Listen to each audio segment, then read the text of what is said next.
treasure of the mighty Aztec emperor Montezuma. When Spanish conquistadors invaded, the breathtaking haul vanished without a trace. Legend says the riches were taken far to the north, to the fabled land of Aztlan. The quest for Aztec gold began with a drifter who believed it was buried near a small town in America. It's here. I believe that Montezuma's treasure is here someplace. He was followed by others who came in search of the treasure. They were seeing all kinds of ghostly figures. Have they awoken an army of Aztec warriors There's people who've lost their lives. and condemned this town to live under the curse of the fearsome Montezuma? There is a curse that's keeping people from finding this treasure.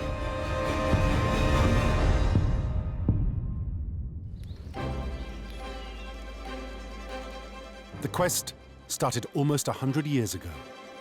One summer's day in 1914, a dusty old prospector cycled along Johnson Canyon in Utah, in the southwest of America. His name was Freddy Crystal, and he was in a hurry to get to a town called Kanab. I am sure that the people of Kanab thought that Freddy sounded a bit mad, and he looked a bit mad. Wild-eyed and crazy hair, unshaven, not the typical person that comes into town. And Freddy Crystal certainly had a wild tale to tell. He told the people of Kanab that the treasure of Montezuma was buried near their town. If they'd help him find it, they'd all get a cut. It wasn't the sort of story these no-nonsense folk were used to hearing.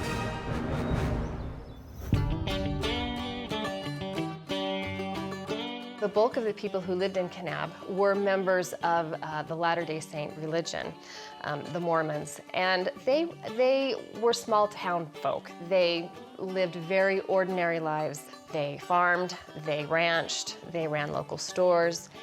Kanab would have been just a little farming community, people trying to scratch a life out of the dirt.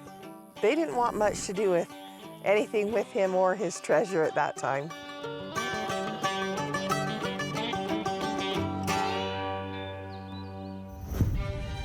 Freddy simply couldn't understand how they could turn their backs on one of the world's largest hauls of riches. When the Spanish first saw the treasure, they were awestruck by the vast array of jade, turquoise, silver, and gold.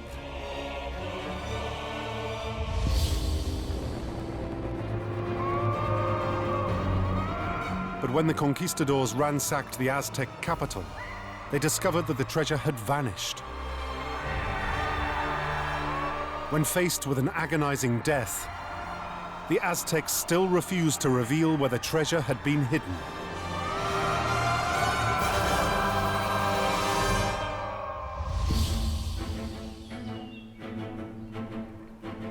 Freddy Crystal was convinced that the priceless hoard had been spirited away to southern Utah. His belief was absolute. The story of Aztec gold had come to him in a vision. Before Freddy ever even got to Kanab, he was a prospector up in Idaho. He was working in a mine and he got hit in the head with a crowbar, which caused him to have what he called a panorama, which for most intents and purposes we would call a vision.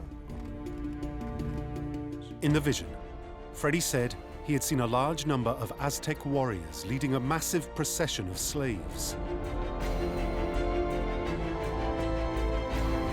This large group headed north and crossed the Rio Grande into what is now Texas. They then traveled across New Mexico into Arizona and finally reached the Colorado River. The Aztecs and the long line of slaves moved into what is now southern Utah. But then suddenly Freddy Crystal's vision started to fade.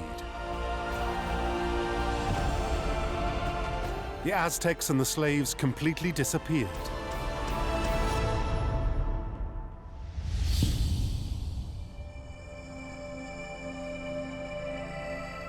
Then one image slowly emerged from the haziness. It was a type of ancient rock carving known as a petroglyph. Freddy was completely baffled. Why had he seen the warriors driving a slave train thousands of miles north from the Aztec lands to what is now southern Utah?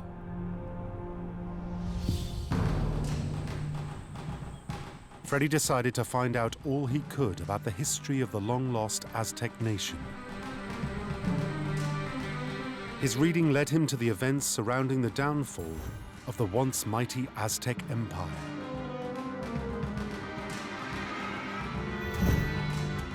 Although the Aztecs were renowned for ruthless cruelty and mass blood sacrifice, they initially welcomed the Spanish conquistador, Hernán Cortés. Cortés couldn't have timed his arrival better. It had been prophesied a white god would appear in 1519, and here he was, standing before them.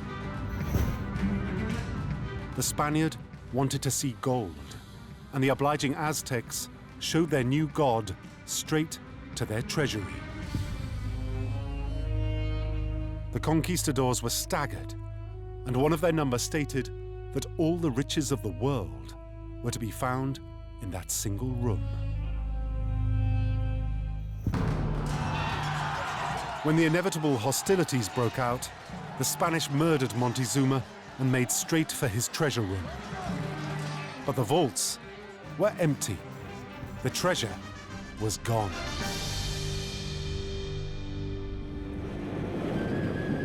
But the Spaniards hadn't traveled this far to simply give up on the biggest cache of booty they'd ever laid their eyes on. And when it came to cruelty, the conquistadors could teach the Aztecs a trick or two. They wanted that treasure and were prepared to do whatever it took to find out where it was. It was said that not a single Aztec cracked.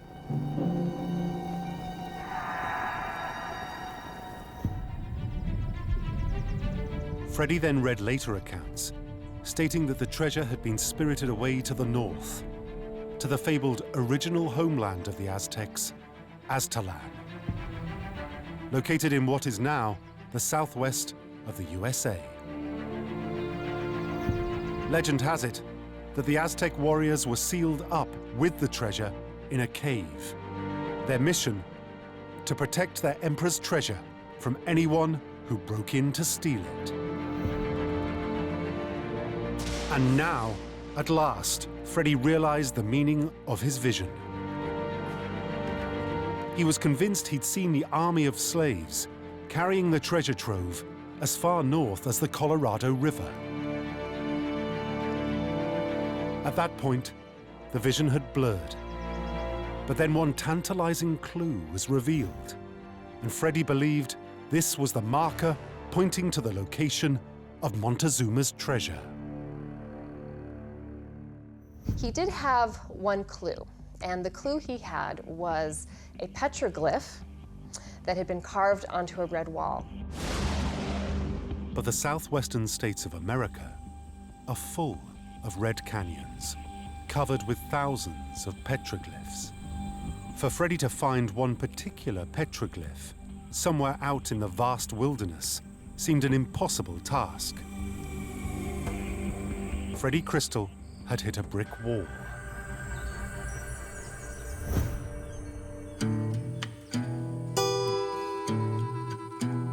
Months later, Freddy had pretty much given up on ever finding the treasure. Then one evening, after a hard day's prospecting, Freddy decided to catch up on the local news. His eye was drawn to one article. It was all about a Mormon elder, a Mr. Levi E. Young. And he had gone down to Kanab to conduct some church business, and then had, for fun, taken some pictures and done just some sightseeing of the gorgeous country down there. But it was the photograph that really made Freddy sit up. There was no doubt about it. It was the very same image he had seen in his panoramic vision. And Levi Young had now told him where it was. It was somewhere on a canyon wall, somewhere near a town called Kanab. Freddy jumped on his bike and headed 300 miles to the south. He was convinced he was finally honing in on the long-lost treasure.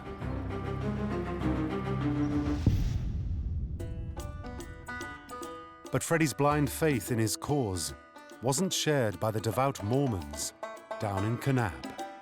Most of the people in Kanab did not give him the time of day, but one gentleman was willing to take a chance on Freddy, and his name was Oscar Robinson.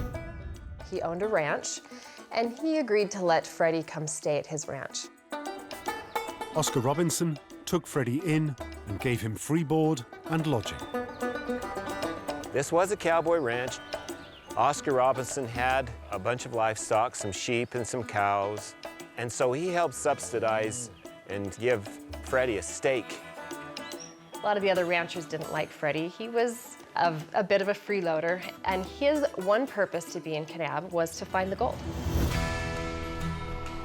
Freddy had landed on his feet. The Robinson Ranch was right in the heart of the canyons surrounding Kanab. It was prime petroglyph hunting territory. Every morning, Freddy would set out early from the ranch. He needed to check every single yard of the vast canyons and cliffs radiating out for miles, all around Kanab. Kanab is a town that is surrounded by beautiful red cliffs. It's rugged country. It's huge. I mean, we're almost next to the Grand Canyon. Many of the canyon walls are covered with petroglyphs. Freddy had to check out every single one. And so for one person to try and pinpoint the exact location was an overwhelming task. But not for Freddy. He was a man on a mission dictated by a vision. He searched the hills for about 2 years, all the while the ranchers at Oscar Robinson's ranch making fun of him nightly, telling him he was crazy. Freddy would also show the photograph to anyone who would still give him the time of day. And then, in 1916, he finally got some fantastic news. One man had seen the petroglyph that Freddy thought would point him to the location of the treasure. Crystal couldn't believe how he could have overlooked it. It was just 2 miles up the road from the Robinson Ranch. And then he found out how. Some told him that the petroglyph had been blasted off the wall. It seems a farmer had wanted to create a shelter under the rock to store hay. And he had unwittingly reduced Freddy's vital marker to Montezuma's treasure to a sad heap of sand in an instant. Freddy Crystal seemed to have taken the news badly and vanished just as suddenly as he had appeared. And the people of Kanab assumed it was the last they would ever see of the wild-eyed man and his tall tales of lost treasure.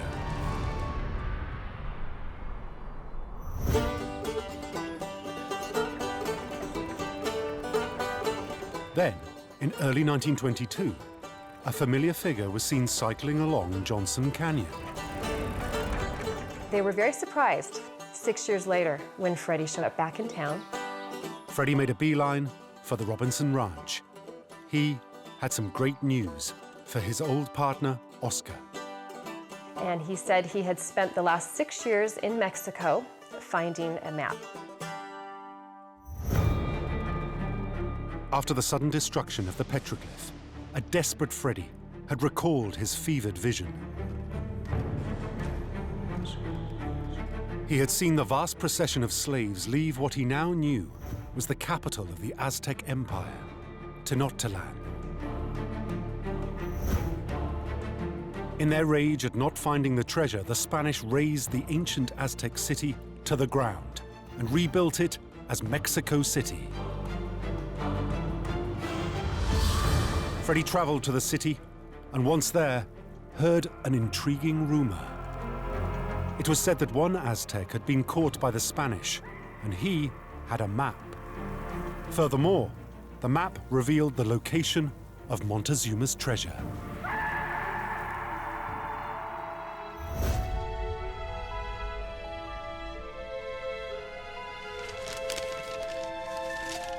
In the mayhem during the bloody Spanish conquest, the precious map had been lost.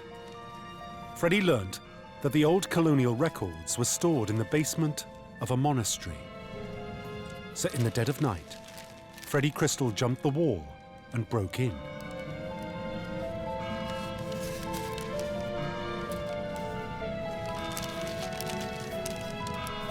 And finally, he found exactly what he was looking for.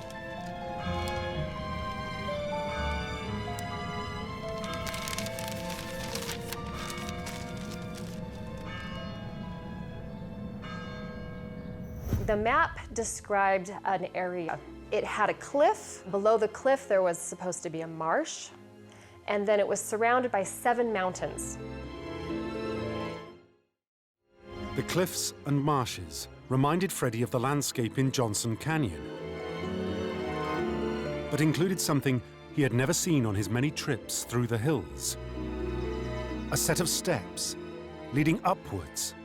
Freddy was convinced the treasure had to be hidden at the top behind the entrance. When Freddy returned, it was almost like a rewind. Once again, he started searching the hills. He would hike to the top of mountains with his map in hand. Freddy was looking for a spot where he could see 7 mountains lined up as on the map. Once he got to the top of different cliffs and mountains, he would pull out his map and he would try to match the different geographical landmarks. And now he had a map. Some of the younger cowboys started to show more interest in Freddy's story. Alvin Judd, Oscar Robinson's 16-year-old son-in-law, was particularly keen. In his spare time, Alvin and his pal Cowhide Adams would join Freddy on his search. Freddy told them when they found the steps, they would lead to a cave sealed up with a layer of mortar. Behind this wall would be an army of ghostly Aztec warriors standing guard over the treasure. But most of the time, Freddy was out on his own, scouring the canyons to try and find the spot where the 7 mountains all lined up. And then on Thanksgiving in 1922, Freddy scanned the horizon and suddenly stopped dead in his tracks. He pulled out his map and... That was the day that he found the perfect match, picture perfect. Everything was there, the 7 mountains, the cliff, the marsh beneath, it all fit. Footsore Freddy couldn't believe his luck. He had finally done it.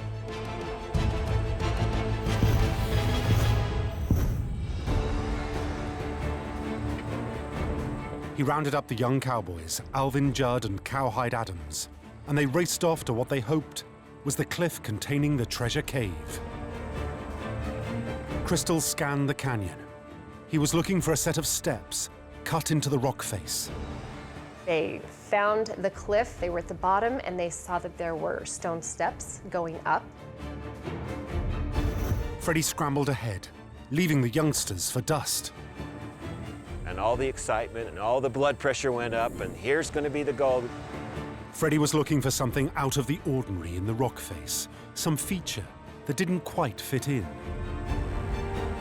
When they got up to the mountain where the steps were, they were looking around trying to find an opening, which there wasn't, but there was a little indention. It was as though Crystal had a sixth sense. Somehow he just knew there was something special about this spot. He actually pulled out a pocket knife right then and there. Immediately, they started digging with their pocket knives, with their hands, anything that they could open up that face with. And beneath the soft sandy face, there was something harder. It was like mortar in between rocks. The mortar was made from limestone, a mineral not found in Johnson Canyon. The closest is found 20 miles from here. So obviously, somebody had brought that here to close up that wall, and it had to be the Aztecs. Freddy believed he was now just feet away from the riches that had been snatched away from Cortez and his conquistadors. Any moment Freddy knew he was going to break through that wall and find a mass cavern of riches that the Aztecs had stored there. And then suddenly, they were through. And they figured, oh my goodness, here it is. Freddy told the youngsters to hold back while he went in to scout out the cave. He knew the cave was reputed to be guarded by a long-dead army of Aztec warriors.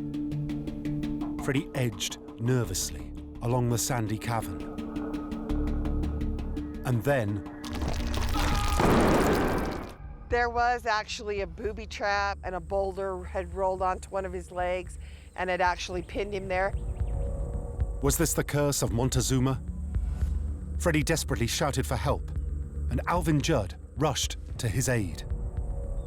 If he had been alone, it could have been fatal. He could have died there in the caves. There was no sign of Aztec warriors. But now they were worried. There could be more dangerous booby traps lying just up ahead. The excitement withdrew. The brush with death quickly sobered the mood amongst the trio of treasure hunters. It was dangerous. It was more than they could handle. And that's when they went to town and says, we've got to get the word out. We've got to get more people up here. Freddy rushed back to Kanab. He was anxious to tell everyone he was on the verge of finding Montezuma's treasure. But he needed help, and lots of it. And once word had got out that he had found the treasure cave, the whole town loved Freddy. It wasn't Freddy the freak or Freddy the weirdo anymore. Finally convinced that Freddy may be onto something, the whole community decided to help dig out the treasure, and then they would all share out the spoils. If you go back to the design of the community and how the western part of this country worked was community-based. So it worked the same way with this adventure on finding Montezuma's treasure. Everybody worked together. Within days, Kanab effectively shut up shop. The townsfolk jumped in their buggies and rode to Johnson Canyon to dig out the treasure. For a town like Kanab to completely shut down, it's really quite remarkable. All of a sudden, a little community blossomed up down in the bottom of the canyon, and they began to dig. They had jobs, just like as if they were in town. Some people were in charge of the water. They had people that were in charge of the cooking, the cleaning, the digging. In the 1920s, what they used to dig with was shovels, picks, rakes, buckets, anything that they could find. Everything had to be done by hand. They'd have a bunch of buckets and a line brigade. So one would take a bucket, hand it to the next, like you're putting out a fire. Everybody had a part, and it ran like oiled clockwork because everybody wanted that treasure. These are ranchers, farmers, and working is their living. And so they kind of put their lives on hold for Freddy Crystal. In the 1920s, Kanab was one of the most isolated communities in the USA. But they knew completely closing down the town could attract unwanted attention.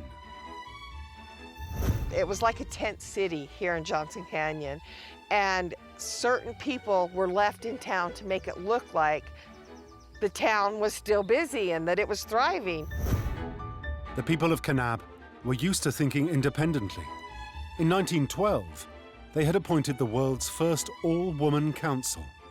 the all-woman town council levied a fine on anyone who spoke the word treasure out loud. They wanted to take all precautions to make sure that no outsiders would hear of the treasure and try to come and claim some of the gold for themselves. The Women Council, they put a lid on it, and that information didn't get out very far at the time.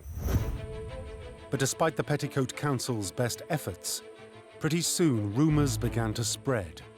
Strange things were afoot down in Kane County. There's a story of two gentlemen from Salt Lake City who managed to hear something that was going on down in Kanab, got excited about it, rode down. When they got to Kanab, everything was closed. The businesses, no one was home. Apparently, a stable lad let the cat out of the bag and pointed the strangers towards Johnson's Canyon. When they got there, they didn't get very close to where the people were working and before someone pulled a gun on them and said, "You need to leave." And they did. Untroubled by intruders, the big dig continued apace. When they got to the end of the first cave, they broke through a wall, but found yet another series of caverns stretching back into the mountain. There was no sign of gold, just tons of dirt. People were starting to doubt that there was actually even any treasure to be found. That next shovelful, because that's what kept everybody going. It's just going to be the next shovelful. But when does that next shovelful stop? One by one, people were beginning to lose faith in Freddy Crystal. Slowly, people started to give up the search and would, gradually head back to their farms and their families and their way of life again. But a hard core of diggers carried on, driven on by thoughts of treasure. I'm sure that there was a lot of people felt, just one more shovelful. And after 2 long years, the remaining gold diggers were finally on the verge of breaking through to the last cavern. Everybody was seeing gold in their eyes. Any moment, the next shovelful, they're going to get it. They finally broke through the cave wall, but were faced with a heartbreaking sight. Somebody told me they found an old Spaniard helmet. I think a half of a moccasin they found back in there. There wasn't much for as much time as they spent. There wasn't any gold. They certainly didn't find any gold. I can't imagine what their hearts might have felt. But Freddy Crystal had spent well over 10 years looking for the treasure, and he wasn't about to quit now. Freddy himself was discouraged, so he took another look at the map.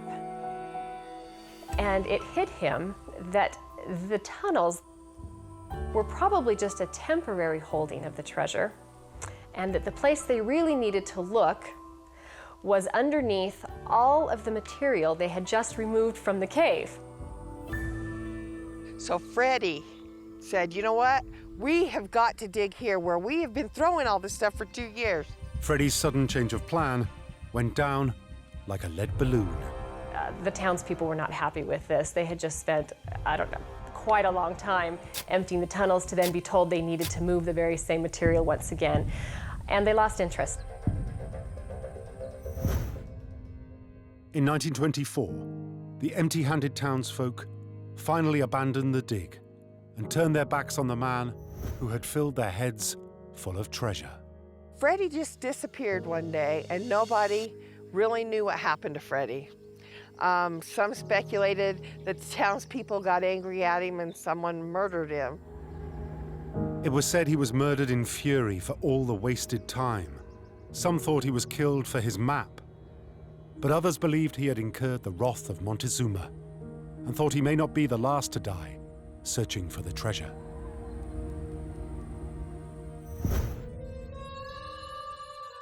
But Alvin Judd kept his faith in Freddy and his tales of Aztec gold. And when he had any spare time, He was up there digging, my grandfather, and with his brothers. He spent 30 years or more up there. Alvin found no trace of the legendary gold. But it wasn't to be the last the Judd family were to hear about Montezuma and missing Aztec treasure.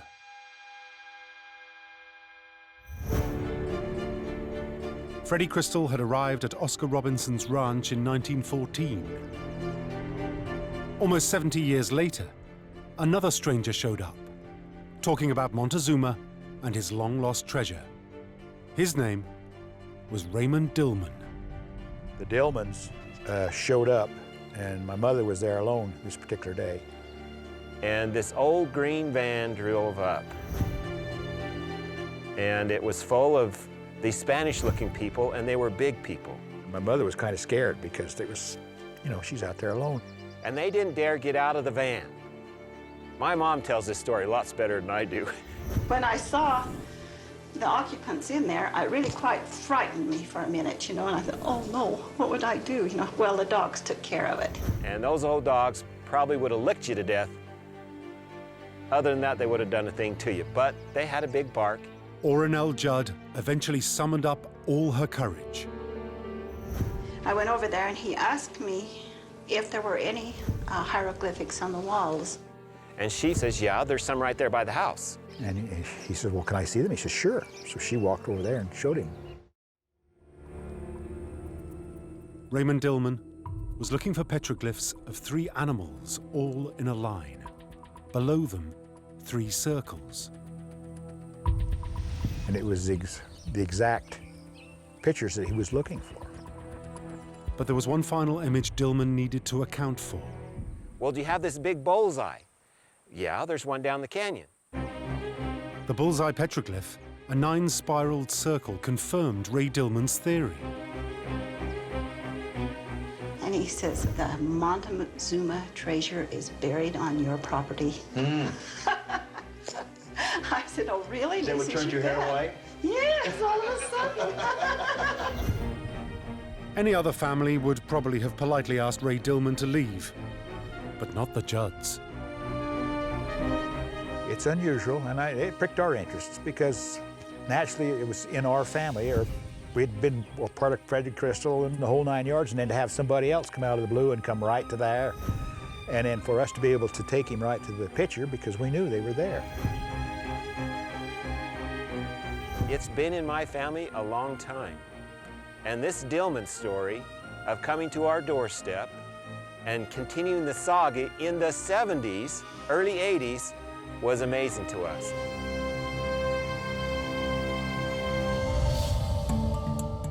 Raymond Dillman told the Judds he had spent the previous 16 years studying a curious set of tablets called the Peralta Stones.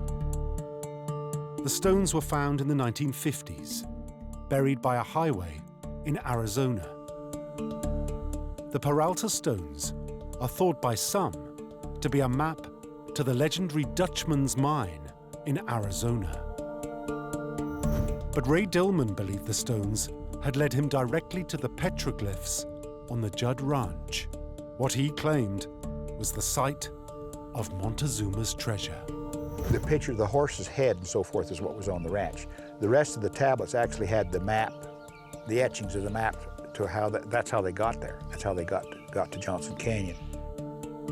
Dillman claimed both Aztec and Native American ancestry, and this had enabled him to decipher the symbols on the stones.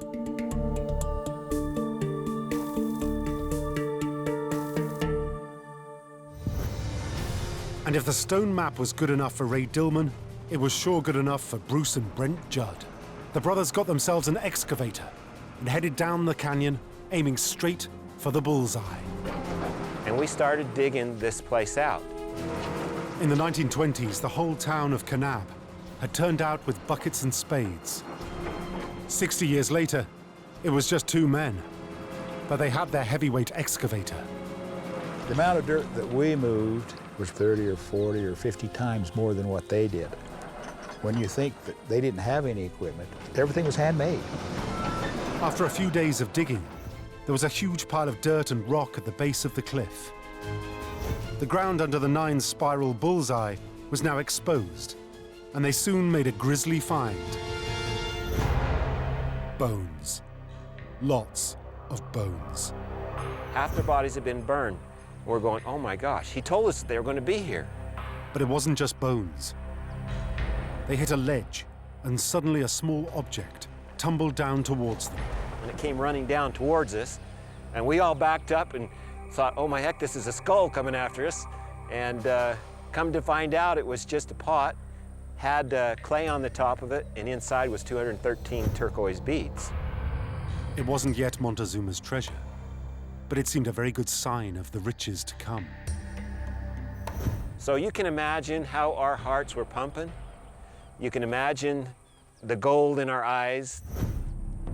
Just above the site was a strange-looking rock that further encouraged the brothers that they were on the right track. We call it the sacrificial stone. It was big enough that a man 6 or 7 foot tall could be laid out on this stone. And it had a drain line where it would actually drain off the face of the cliff down off this face. The find had the brothers reaching for their history books. They quickly learned all about the Aztecs' fondness for blood sacrifice. So had they found the execution site of the slaves who had carried the treasure from the Aztec capital in the early 1500s?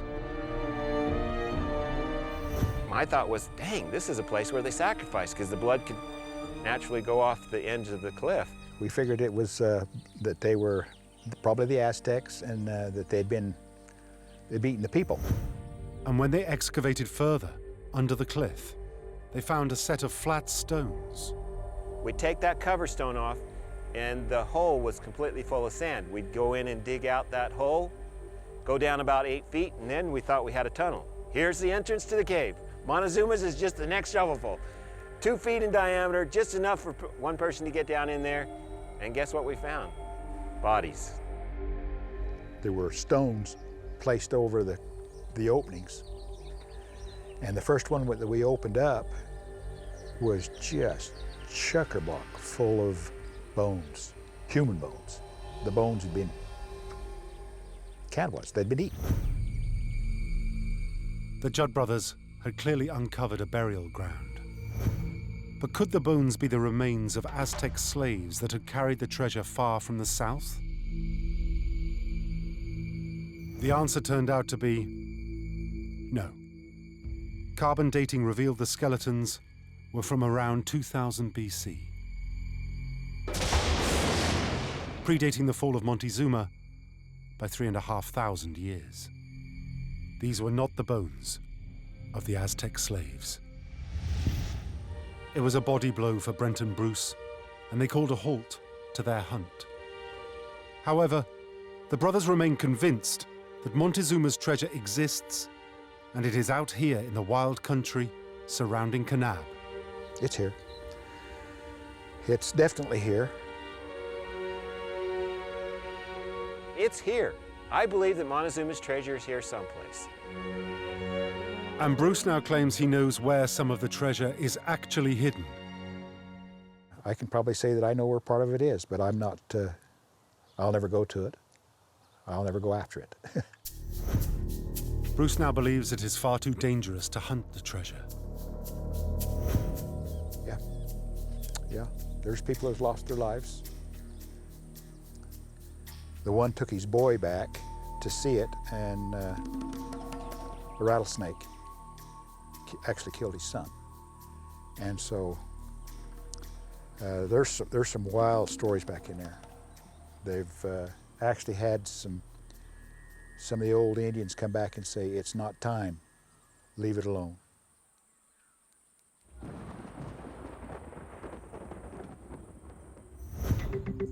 The fact that the treasure may be cursed was whispered around Kanab, but it didn't deter everyone in town. Brant Child was a good friend of the Judds, but he was convinced the treasure wasn't at their ranch. He thought it was hidden under this lake, just north of Kanab. He too believed the Aztecs finally halted here after fleeing the Spanish, and that this was part of their legendary homeland, Aztlan. These Aztecs decided they had to leave and take their treasure elsewhere. So they came back to their homeland, back to this country. And they knew they had to put it someplace where Cortez wouldn't get it. Brant Child said that when the Aztecs arrived here, the lake didn't exist. The slaves had dug a tunnel into the cliff, walled up the treasure, then flooded the valley. His son Lon explains. There was probably around 4,000 to 6,000 warriors. The theory is that they actually killed the warriors that brought the gold here. And the Aztecs believed in the afterlife. And so their assignment was to protect this area. But thousands of dead Aztec warriors were not going to deter a man like Brant Child. When he wanted to go after something, he really went after it. Brant brought in dive teams to explore the underwater cave. But the divers quickly swam into trouble. We had a professional group of divers out of San Francisco that came down. They came down with $100,000 worth of equipment. What happened with them is their equipment kept breaking down. And they just had all kinds of trouble. Linda lost her air. And when we got back out, Linda's air tank had been turned completely off. Nothing wrong with the tank itself. She had plenty of air in the tank, but it had just been turned off. The divers could offer no rational explanation for the constant equipment malfunctions. But they all agreed that there was something strange happening in the underwater cavern. They were seeing all kinds of ghostly figures, a lot of crazy things. He says, I'm being choked, I'm being choked. I can see ghostly figures all around me and they're choking me. I can't breathe, I can't breathe. Get me out, get me out. Tony Thurber had been a professional diver for over 20 years. I've been diving all over the world, and I've never had a terrifying experience as scary as this one was. And it wasn't just the diver who had a close brush with death that day. We woke up late that night, and the room was full of propane gas. And propane is very deadly. And so we had to leave the room, and I have no idea why it leaked. It had never leaked before and never leaked after. Although strange, inexplicable things were happening in the cave, there was no shortage of fresh divers ready to take up the challenge. There was many different divers that came down and had pretty much the same experience almost every time. Every single dive ended in failure. Brant Child now decided on a radical solution. The easiest way would have been to access the treasure would have been just to drain the lake. And what Dad wanted to do to drain it actually is just dig a big trench and drain it out into a field. But there was a problem. The federal government got wind of that, and they went to Dad and they threatened him. They said, you don't touch that lake. The US Fish and Wildlife Department informed Brant his lake was home to a critically endangered subspecies, the Kanab amber snail. Killing just one snail would leave Brant picking up a bill for $50,000. Lom believes it's no coincidence that the rare snails live in the lake. He believes they were put there to guard the treasure.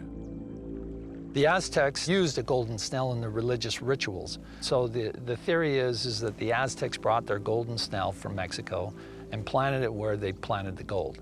The amber snail is a means of protecting access to the treasure. With the amber snails successfully blocking the lake route, Brant now hatched a new plan. He brought in a crew to drill down into the cave.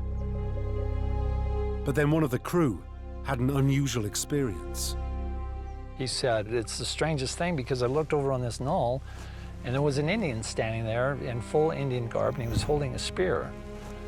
And I said, oh, come on. And he said, well, I started going about my business again, and then I looked back to see if he was still there and he was gone.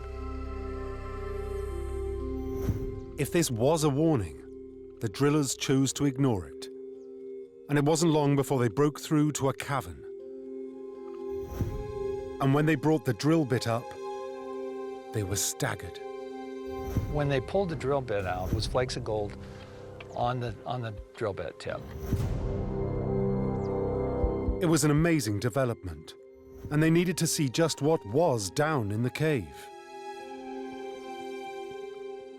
They decided that they'd put a little camera down there, and the story is that when they got the camera in the cavern, they could see a statue and a pile of something.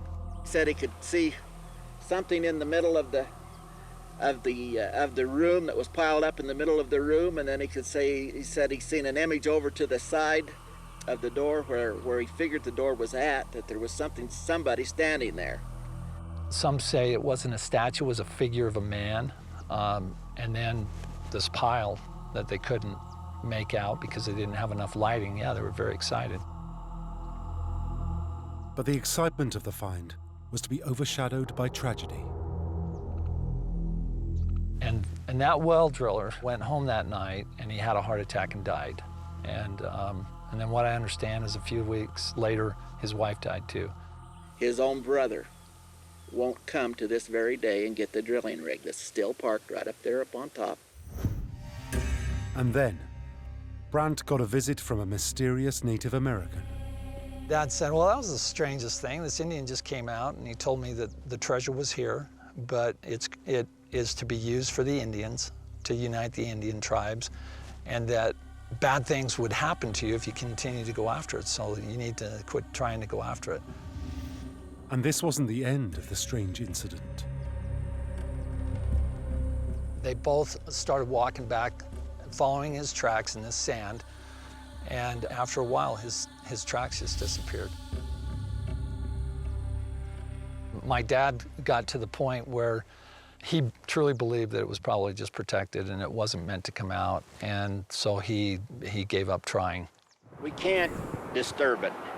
It's designed, it's hid up, and it's protected by these warriors that were left here. Brandt finally decided to give up his pursuit of Montezuma's treasure. In September 2002, he died in a traffic accident. Some consider the circumstances surrounding his death as somewhat mysterious. Brandt Childs was killed in Marysville Canyon when he hit a horse in the canyon. A lot of people think it could have been because he disturbed the treasure. Some people believe it's cursed. It's been cursed with a curse to protect it. Some now believe that the treasure belongs to the descendants of the Aztecs, the Native American people.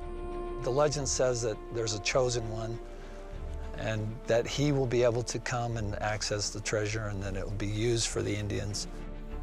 Like I say, when the time's right, then it'll come out.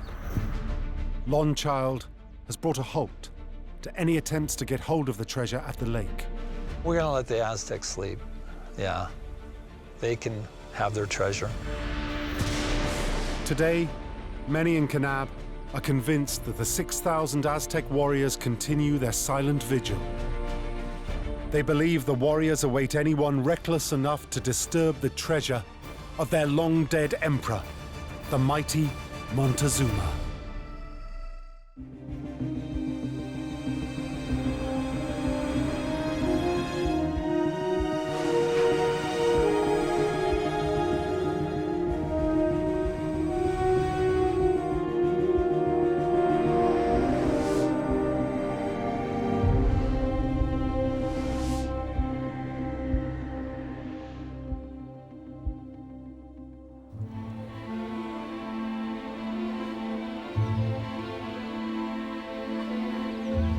In the early 19th century, stories emerged of mysterious ruins that lay buried and forgotten deep inside the jungles of Central America.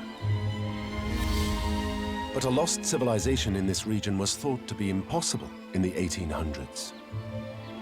Everyone knew that the continent had only ever been peopled by savages. But they couldn't have created such sophisticated structures. Someone else must have done it. So Egyptians or Asians had come to Central America and built these ruins and then left again. But then an American lawyer named John Lloyd Stevens and a British artist, Frederick Catherwood, went to see these ruins for themselves. An artist and a lawyer go into a jungle. I mean, how more preposterous can it be?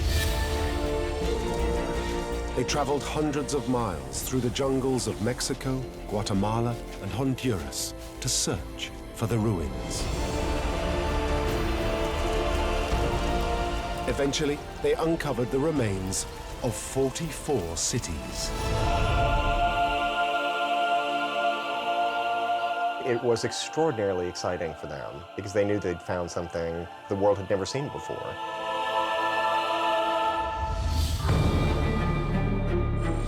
With their astonishing discoveries, the two amateur explorers overturned everything we thought we knew about the history of the New World. This is the amazing story of how Stevens and Catherwood discovered one of the world's greatest civilizations, the Maya.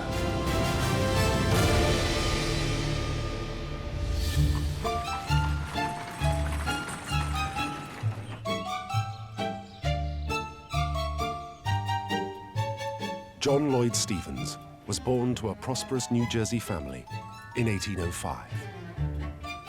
He was classically educated, a trained lawyer, and a rising Democratic Party politician. And so he might have remained, but for a chance event. During a mayoral campaign in 1834, Stevens's voice became so hoarse with public speaking that he developed a serious throat infection. His doctor advised an immediate change of climate.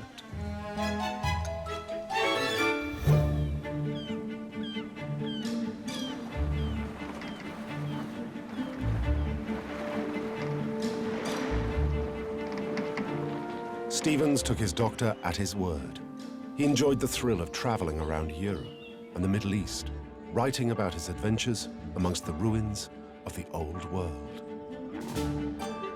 By the mid-1830s, he goes to Egypt and the Holy Land. He travels to Greece and Poland and Russia, and he really takes to it. He seems to have a real talent for travel writing.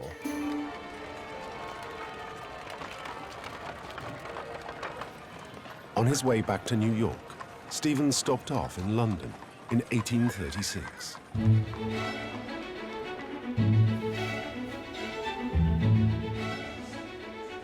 Here, he met Frederick Catherwood, a well-known British artist. Catherwood was trained as an architect to begin with, so he understands buildings, he understands structure. And then he goes to the Royal Academy schools in London and trains as an artist. Catherwood studied under some of the greatest masters of his time. Turner gave him lessons on perspective.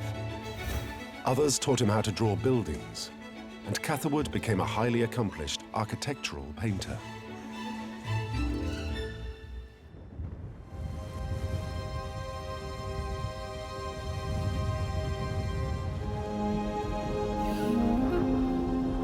Like Stevens, Catherwood had traveled to many of the great ruins of Europe and the Middle East between 1821 and 1832. Stevens and Catherwood acquired, really, very extensive knowledge, both of them, of the kind of archaeology that was known about at that time in the Old World.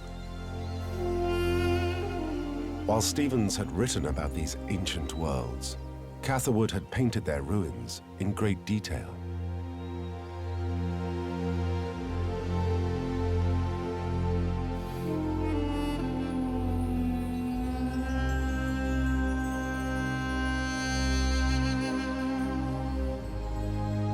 But then, Stevens and Catherwood would hear rumors of a New World civilization, which would define the path they would follow for the rest of their lives.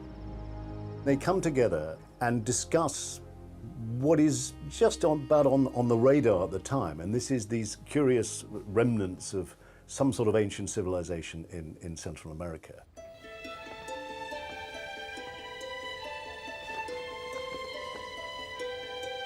Catherwood showed Stevens an intriguing book called Descriptions of an Ancient City.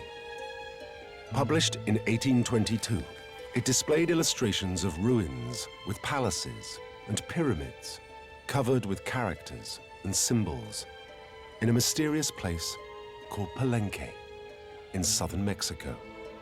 Catherwood showed him a series of books. One of them provided quite an avid description of Palenque, but had decided that, like so many scholars of the time, that it couldn't have been the native Indians that had created these ruins.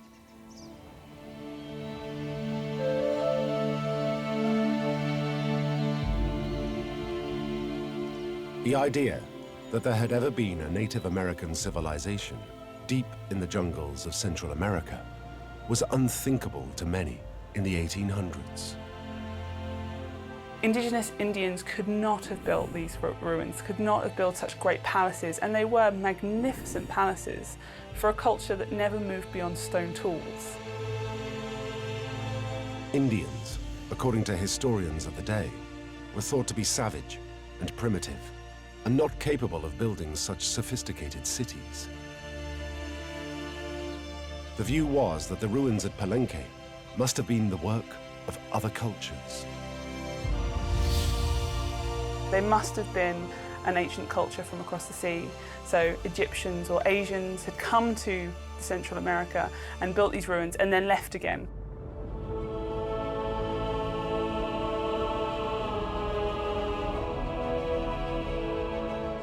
The reason for this view was that historians had very fixed ideas. Critically, they believed all civilizations had to conform to a certain set of rules. In the 1830s, I mean, Stevens and Catherwood, when talking about civilization, would define it in terms of cities and impressive-looking architecture.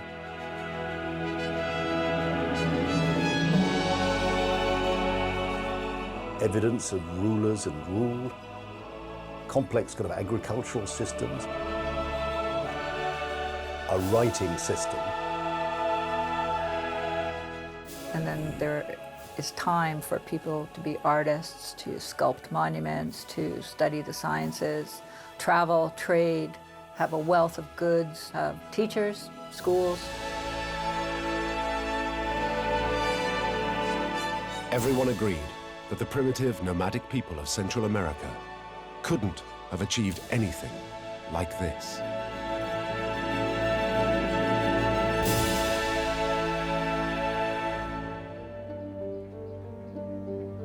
Though they weren't professional historians, Stevens and Catherwood believed that those who held that view were wrong. They could see no evidence that Egyptians and Phoenicians had ever been to Central America, and the images they were looking at were very different to anything they had seen in the Old World. They must have been made by an unknown Native American culture. Stevens and Catherwood were extraordinarily different people. I mean, that's what makes them so marvelous as a pair, as a sort of Holmes and Watson, you know, of Maya archaeology. They could see that was evident in the New World was something very, very different. He and Catherwood together were the first to look at these sites without the filters of thinking about Old World archaeology. Both are very much interested in these being indigenously authored sites. These illustrations and vague accounts of a lost city aroused Stevens and Catherwood's curiosity. They decided to look further.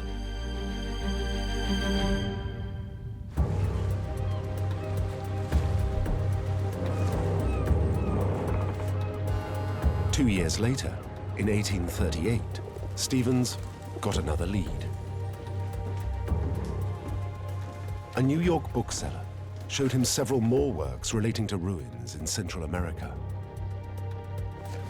One was a large folio based on the personal explorations and illustrations of French archaeologist Jean-Frédéric Waldeck, which had just been published in Paris. These pages showed again the illustrations of the Palenque ruins in Mexico, first made known to Stevens by Catherwood. And there was more. The book also revealed illustrations of another strange ruin in Uxmal, in the Yucatan region of Mexico.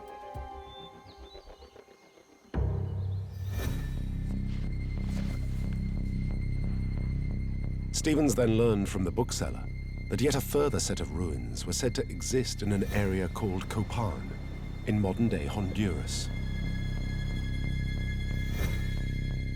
Stevens had read an account by a man called Juan Galindo, who'd actually been to Copan and written a description of what he'd seen there. Monstrous figures are found among the ruins. One, a colossal alligator, having in its jaws a figure with a human face, but with the paws of an animal.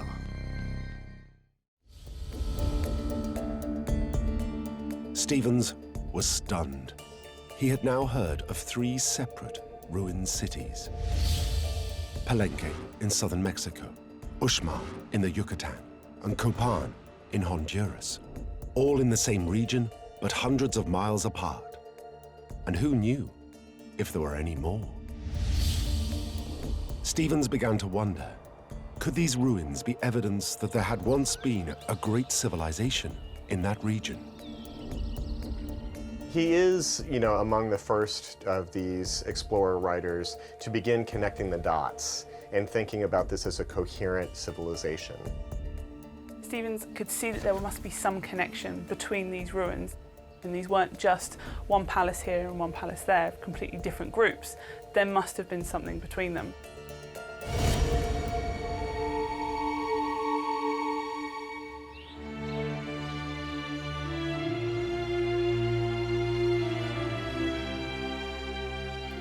Back at home, Stevens became convinced he was onto something and was determined to find these 3 ruins he'd learned about: Palenque, Uxmal, and Copan. He began to plan an expedition to Central America.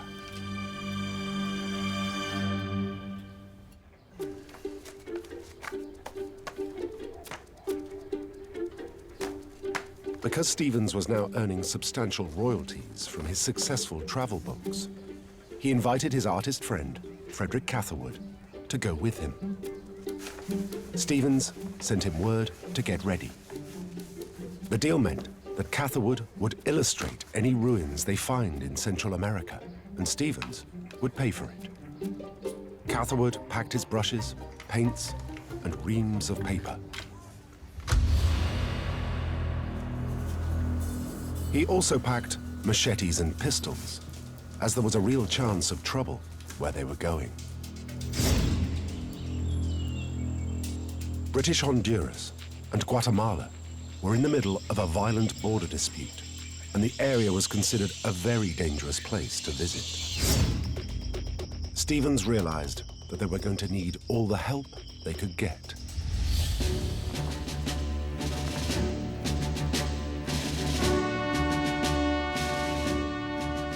He persuaded the US President, Martin Van Buren, to appoint him as a special ambassador to Central America to help ease their way through the unstable region.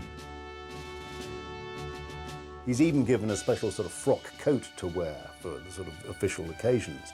So he has that diplomatic mission which runs alongside the artistic and historical mission.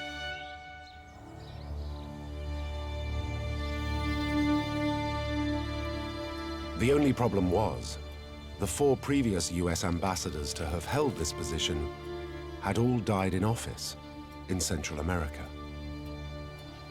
Stevens received a letter from one of their widows, whose husband had died of malaria. It concluded with the ominous words, "May you be more fortunate than any of your predecessors have been."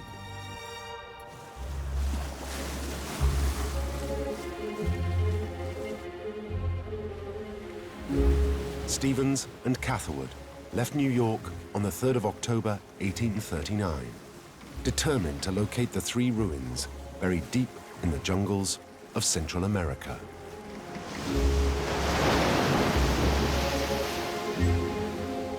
After a month at sea, the 2 explorers arrived in Belize on the northeastern coast of Central America. Their plan was to first head towards one of the mysterious lost cities Stevens had heard about in New York. It was called Copan, and it lay in the western region of Honduras, close to the Guatemalan border.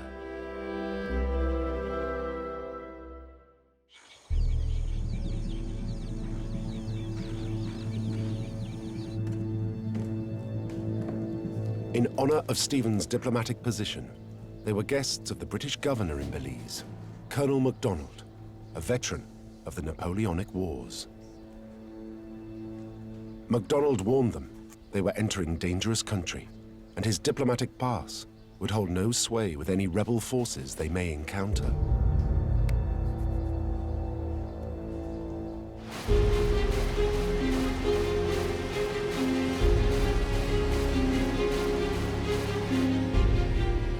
MacDonald put Stevens and Catherwood on a government steamboat and told them that if danger did threaten, they were to hang out their flag and send word to him.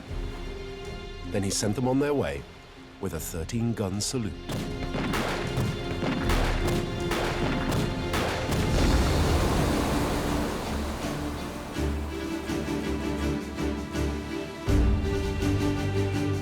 Undaunted, they arrived on the coast of eastern Guatemala the following morning. Now the two explorers had to climb over the Mico mountain range to reach the Guatemalan border with Honduras. Once there, they would enter Honduras and go on to Copan.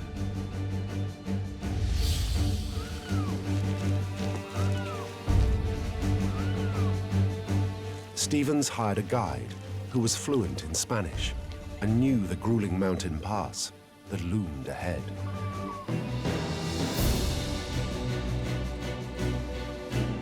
Although only just over 4,000 feet, Mico Mountain was a treacherous route to cross.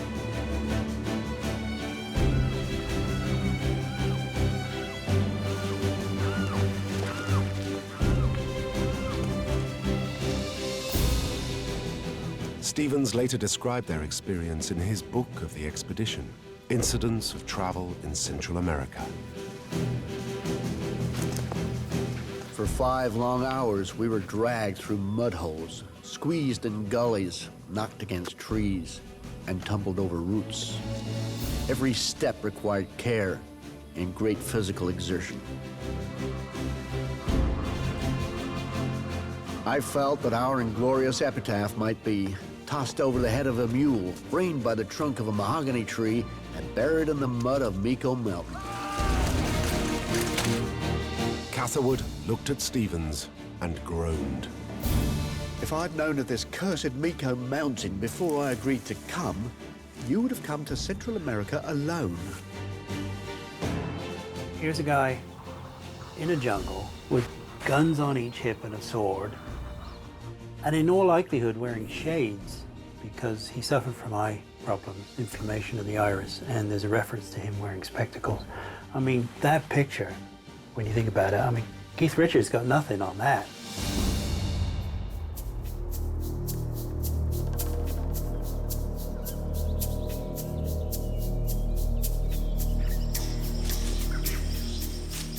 Over the next 2 weeks, the party hacked through jungles and traversed perilous ravines. It was jungle, end-to-end jungle, with no roads or places to stop off for the night. Food was a big issue. It seemed like they lived on chocolate and cigars most of the time.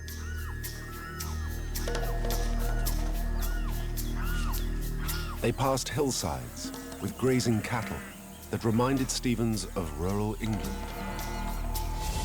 were hounded by biting insects and tropical fevers. And there was also the ever-present threat of running into ruthless rebels.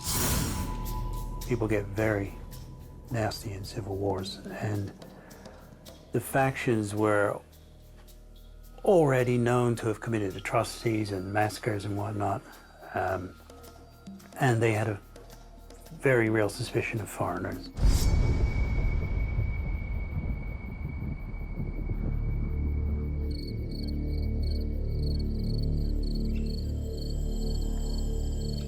One evening, Stevens and Catherwood set up camp in an abandoned church.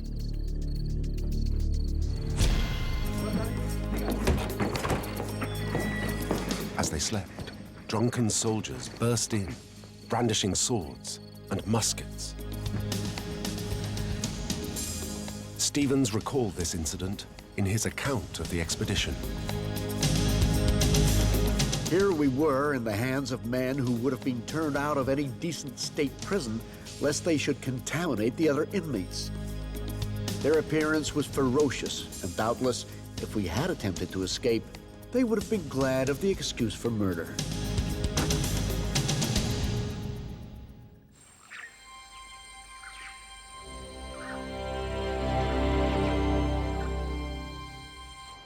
Luckily, the following morning, the soldiers had sobered up. Stevens and Catherwood were allowed to continue their journey to Copan.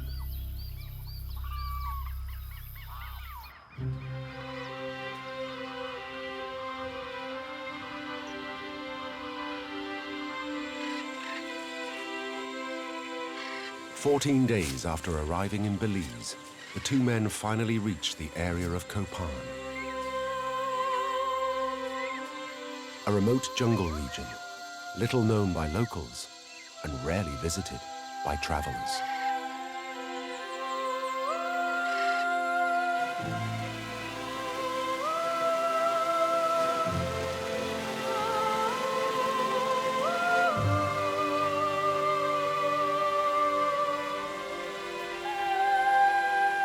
As the two explorers worked their way through the dense forest, they suddenly came to a bank of a river.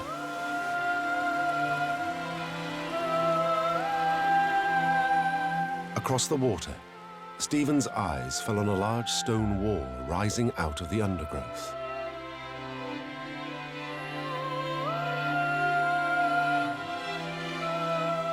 It was 100 feet high and covered in thick, constricting vines. It had more the character of a structure than anything we had ever seen ascribed to the Aborigines of America.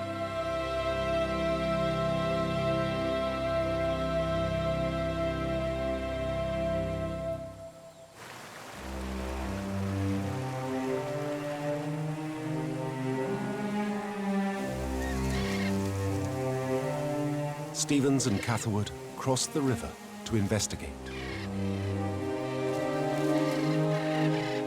Stevens would vividly describe their experience of Copan and how they first set eyes on the ruins in his book of the expedition. I am entering abruptly a new world. It is impossible to describe the interest with which I explored these ruins. The ground was entirely new. There were no guidebooks or guides. The whole was a virgin soil. We could not see 10 yards before us and never knew what we should stumble upon next.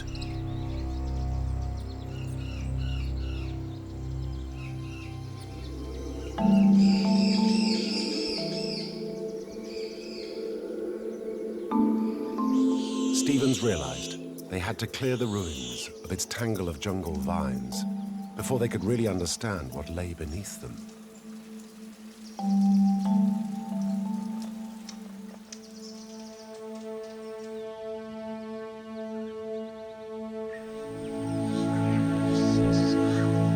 Just as they were about to begin, they had an unexpected problem. The local landowner appeared. Stevens explained he wanted to clear and explore the ruins and offered to buy the land. When his host is sort of balking at the idea, the first thing that Stevens does is he opens up his trunk, pulls out his diplomatic, sort of uniform, and claims that his host was overwhelmed by his shiny, American Eagle buttons. At last, Stevens' diplomatic status became useful. He was allowed to purchase the Copan land for $50. Now, they could set to work.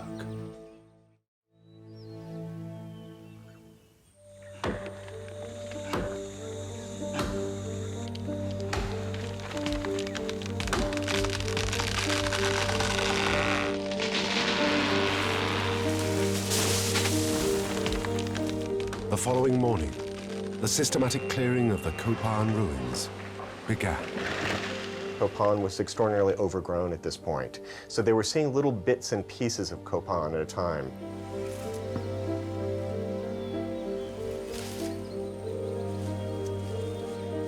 At one time, we stopped to cut away branches and vines, which concealed the face of a monument, and dig around and bring to light a fragment, a sculptured corner of which protruded from the earth.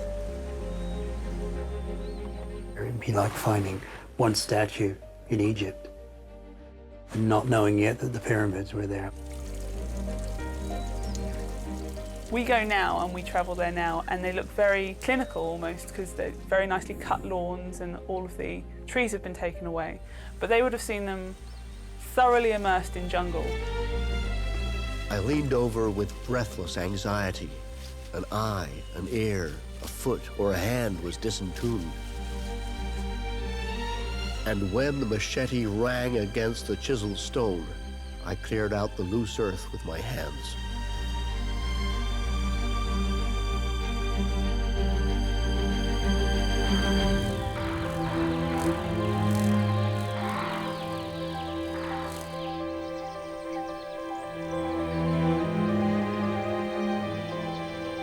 As Stevens ran the excavations, Catherwood set up his station in the jungle to record the mysterious structures they were discovering.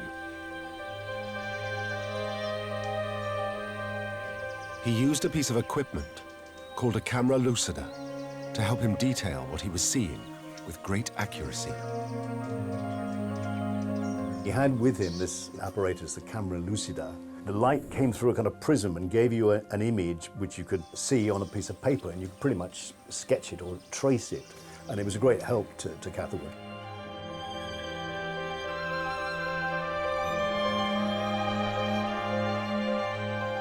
Catherwood, with his incredible knowledge of architecture, must have realized right away that this was something quite unique and that he was in a unique place, qualified to record it.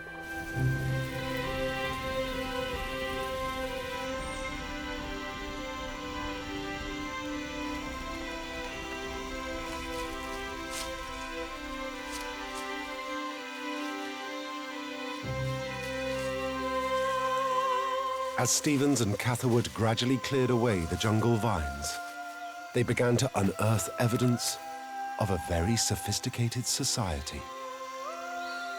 They saw fantastic little elements of sculpture which intrigued them. And then eventually, as they carried on, they began to see these very large, great big monoliths. Seeing these, which clearly convinced them that this was something, they'd never seen anything like that before.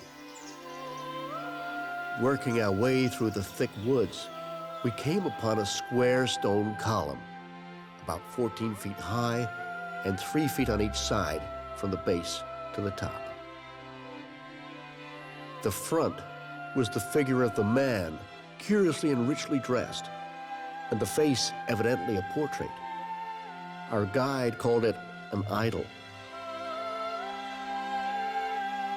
And before it was a large block of stone sculptured with figures, which he called an altar. The sight of this unexpected monument gave us the assurance that the objects we were in search of were interesting, not only as the remains of an unknown people, but as works of art, proving that the people who once occupied the continent of America were not savages. Right away, you can see how open he is, because he doesn't say, oh, that's a monster or a crude representation of the devil or something. He observes that they're very complex, must have been made by very talented people.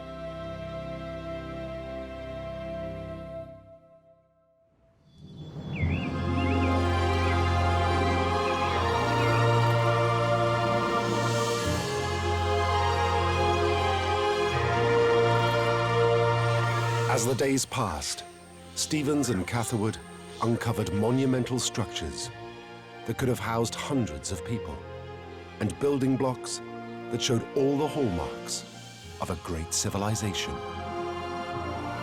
They found large squares, terraces, and platforms with stepped pyramids, temples, ceremonial buildings, and shrines with altars.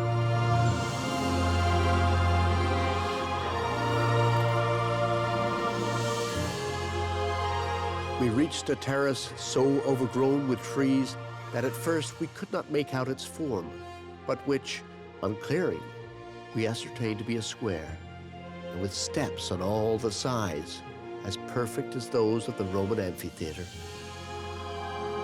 I think they really were kind of astounded once they got to Copan, the extent of the cities.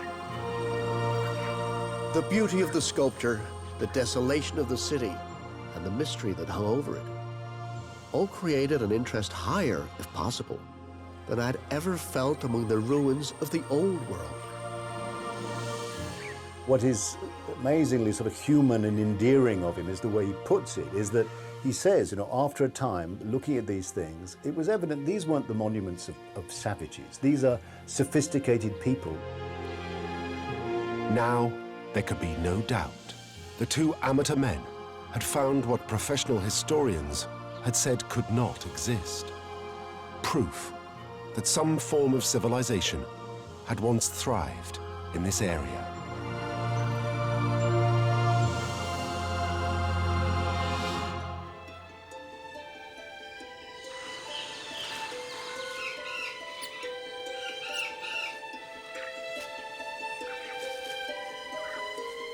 And then came something even more extraordinary.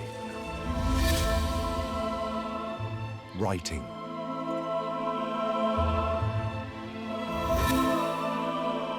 Standing at the center of the ruins, their eyes fixed on a large stone monument with 16 seated human figures carved around it and 36 blocks of hieroglyphs on its top.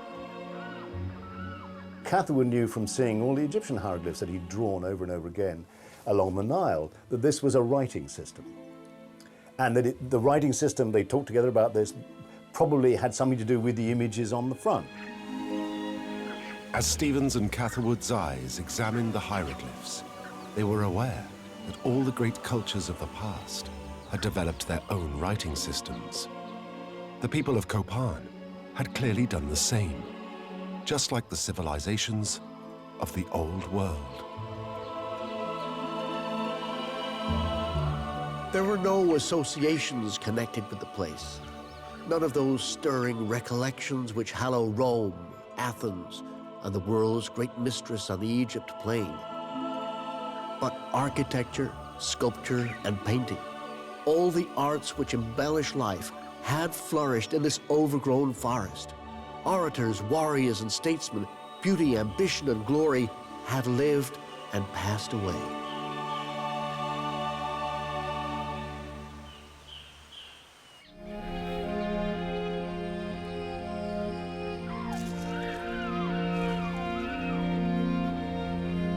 But it begged the question, who had built this place, and what had become of them? The city was desolate. It lay before us like a shattered bark amidst the ocean, her masts gone, her name effaced, her crew perished, and none to tell whence she came, to whom she belonged, how long at her voyage, or what caused her destruction. In the ruined cities of Egypt, even in the long-lost Petra, the stranger knows the story of the vestiges around it.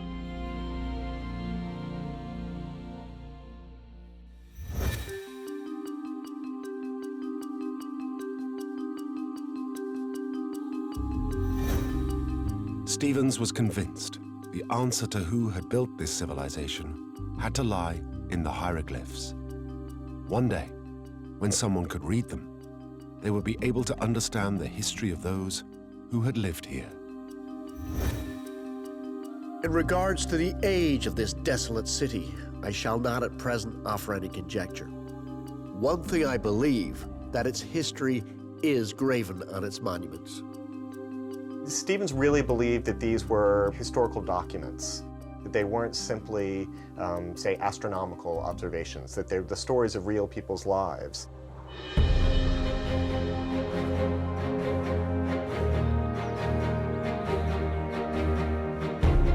Spurred on by their amazing discovery at Copan, Stevens and Catherwood continued their trek across Central America in search of other ruins. They know that somewhere out there there's this palenque, and they've seen illustrations of that. So they were maybe already considering, well, maybe there's a very large area here. We don't know how it's constructed, whether it's an empire, whether these are kind of city-states. There was something definably similar across a wide area. Over the next 2 years, they explored a vast region and traveled through Honduras, Guatemala, and the Yucatan in southeastern Mexico.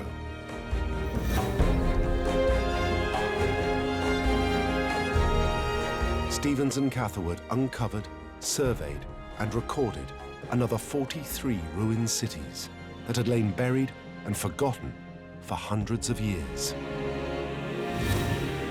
including Uxmal, Palenque, Chichen Itza, and Tulum. And they found evidence of everything that people believed was needed for a civilization. Vast cities with central areas containing grand plazas, royal courts, and governors' palaces, proof of a sophisticated social hierarchy. Ornate temples, stepped pyramids, and monuments bearing hieroglyphic descriptions, proof of an organized religion.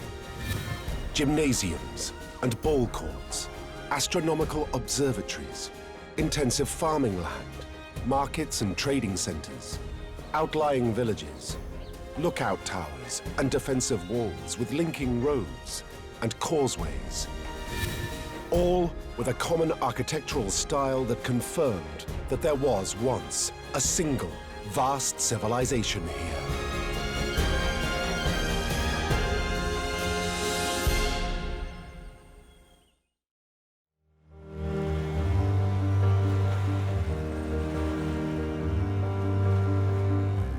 Stevens and Catherwood returned to New York in the spring of 1842. They faced a new challenge. They had to convince the world that what they had discovered in Central America was truly groundbreaking. There really was a vast civilization that had once existed and thrived in a place where nobody believed there could be one.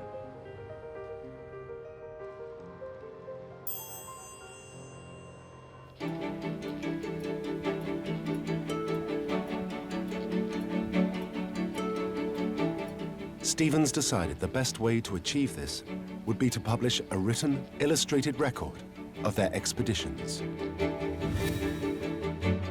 His first book, Incidents of Travel in Central America, came out in 1841 and was quickly followed by Incidents of Travel in Yucatan in 1843. Stevens' books contained over 200 Catherwood engravings and were an instant success, selling more than 20,000 copies within the first 3 months. His volumes were really within the reach of the middle-class American reading public. And so the ruins reached a far wider audience than they ever had before. Edgar Allan Poe called Stevens' work perhaps the most thrilling book on travel ever published.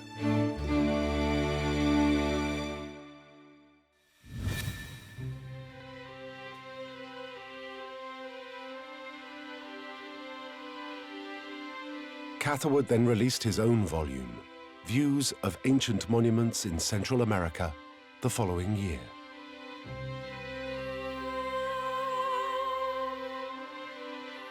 It documented their spectacular discoveries with 25 stunning hand-colored lithographs, which vividly brought the beautiful carved monuments, temples, and pyramids back to life.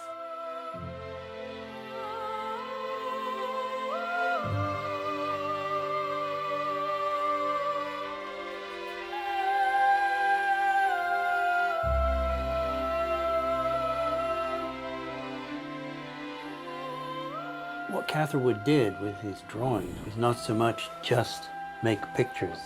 He used the word draw in its larger sense of pulling. He pulled, basically drew an entire civilization out of the past into the present.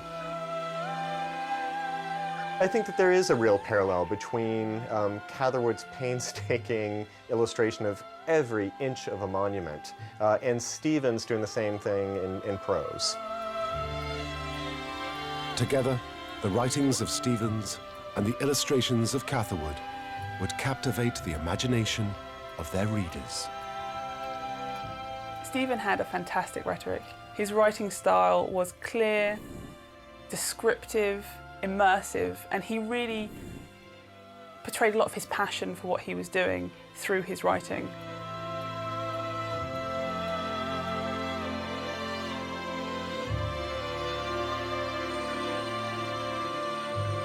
It was a perfect example of how the words and the images complemented one another. Neither one could have pulled this off on their own.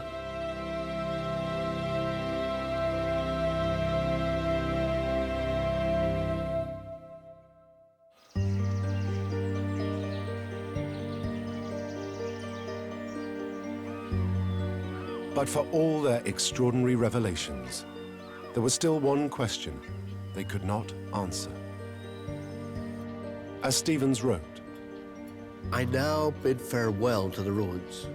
I leave them with all mystery around them, and in the feeble hope that these imperfect pages may in some way throw a glimmer of light upon the great and long vainly mooted question: who were the peoplers of America?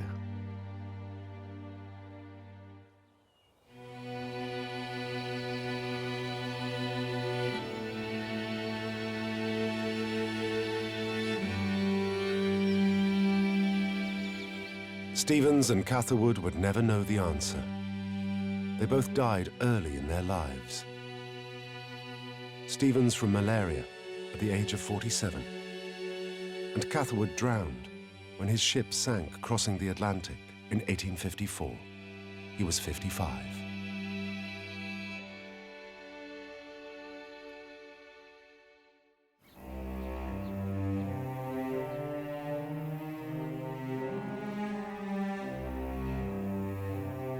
But eventually, Stevens' prediction would come true.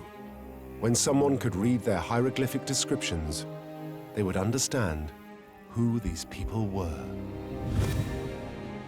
Over the next 170 years, the secrets of this culture's history were indeed proved to be in their writing. Stevens is really the first Western explorer in Central America and Mexico, both to believe in indigenous authorship of the ruins and to glean the importance of the glyphs.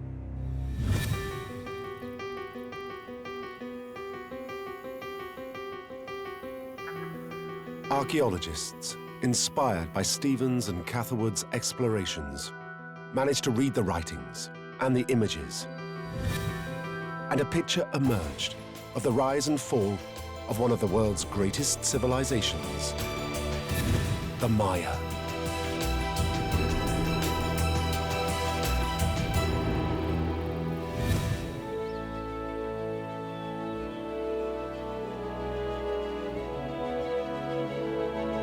The earliest traces of their existence go back to 1500 BC, and possibly as far as 2500 BC.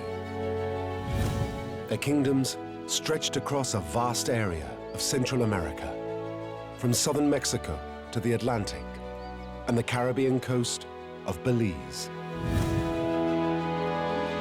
Stevens and Catherwood's first discovery, Copan, was established in 450 AD and lasted for 400 years. With 20,000 people in an area of 100 square miles, it was the Athens of Central America from the 5th to the 9th centuries AD, at a time when Europe was lost in the Dark Ages. Copan, by any standards, was a highly developed and advanced civilization. The Maya were a hugely sophisticated society and culture. They had a very complicated mathematics system. They were one of the few ancient groups to use the concept of zero, which is hugely important for mathematics. They had very detailed astronomy. They knew the movements of the planets and stars. They mapped the movement of Venus, for example, with a great amount of detail. Their calendar was very, very accurate, more accurate in many ways than Western calendars of a similar period.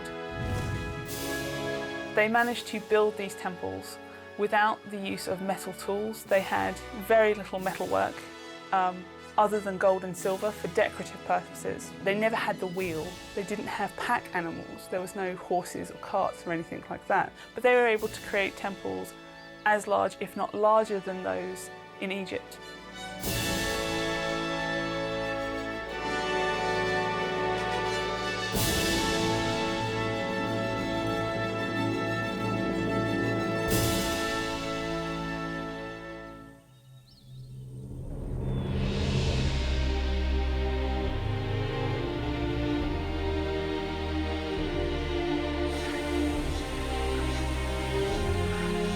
Stevens and Catherwood's revelation that a mighty Maya civilization lay buried in the Central American jungle was one of the greatest discoveries of their age. An artist and a lawyer go into a jungle. I mean, how more preposterous can it be? But the thing was, the very different personalities with that overlap produced this amazing scope, which would never have happened if they hadn't been that different. Stevens and Catherwood proved that you didn't need to be a professional academic to be a great historian. What you needed was passion, an attention to detail, and an open mind. I think, essentially in finally judging their achievement, you have these two people that complement each other wonderfully well, with this extraordinarily vivid text and the marvelous illustrations. And what you do have here, you have two people that have established the study of the Maya. It was remarkable, not just an intellectual achievement. It was a feat of endurance. These were heroes. They produced a remarkable event under life-threatening circumstances. I think it was one of the great exploratory triumphs, absolutely, in history. With their astonishing discoveries, the two amateur explorers overturned every prejudice we had about the development of cultures in the New World. Stevens and Catherwood had proved beyond doubt Native Americans had constructed a sophisticated civilization that compared to any of the finest ancient civilizations of the Old World.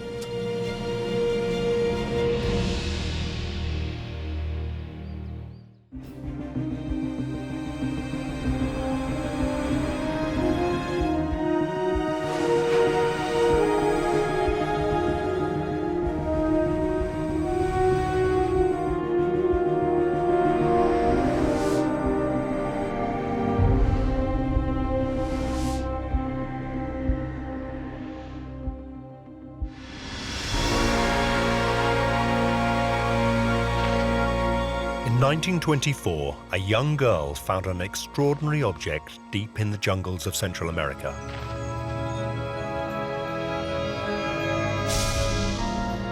It was a beautiful skull made from a single block of pure quartz crystal. Anna Mitchell Hedges claimed that her skull had magical telepathic powers. She felt that he could stare into the left eye socket and see the future. Some say that Anna's crystal skull is part of an ancient legend. That one day 13 such skulls will come together as one to solve some of the great mysteries of life. But only if we are morally and spiritually ready to receive them. Some of these crystal skulls may have already been discovered. There is one in London, one in Paris, and one in Washington. What is the truth behind the legend of these crystal skulls? Modern science has begun to investigate, and now we can reveal the shocking reality behind the story of Anna and these crystal skulls. Will they really lead to a new dawn for the human race and save our planet from an apocalyptic end?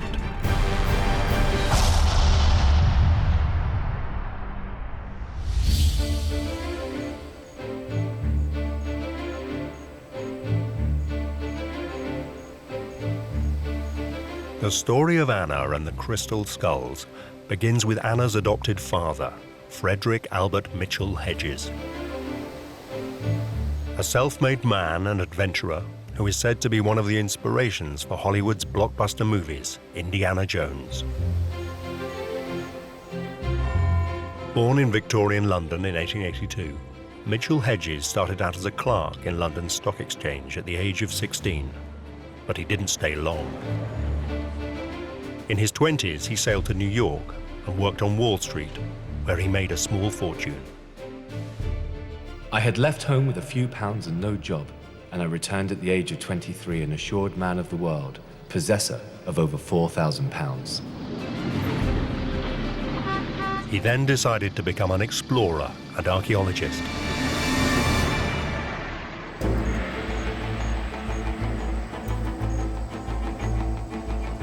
Supported by rich girlfriends and various newspapers, Mitchell Hedges devoted his life to the exploration of Central America and the Caribbean coast. He took in a number of well-off ladies who traveled with him and in one case essentially funded him. I suppose you'd call him a good time boy. Mitchell Hedges believed that a life which is lived without zest and adventure is not a life at all. You can almost hear the biceps rippling under his shirt. He loved to do battle with giant sea fish. Every fish he caught was the largest fish that had ever been caught in that area. I landed sharks of 800, 900 and 1,000 pounds. Then, at 3 o'clock in the afternoon, I struck into a fish that gave me my hardest fight ever. It was a giant sawfish, 29 feet long, with a girth of 19 feet and just over 2 tons. He claimed to have discovered a new race of people in Panama. I now set about the task of discovering Central America. Thousands of square miles were uninhabitable, and there were wide regions of jungle, swamp and mountains where no man had ever set foot. He stated that he excavated 21 sites in Central America and told many tall tales. Every bit of jungle was crawling with poisonous snakes and poisonous plants. He even claimed to have unearthed artifacts as old as 25,000 years from the lost civilization of Atlantis. Anyone who writes a book called Danger Is My Ally, you know what sort of person you're dealing with.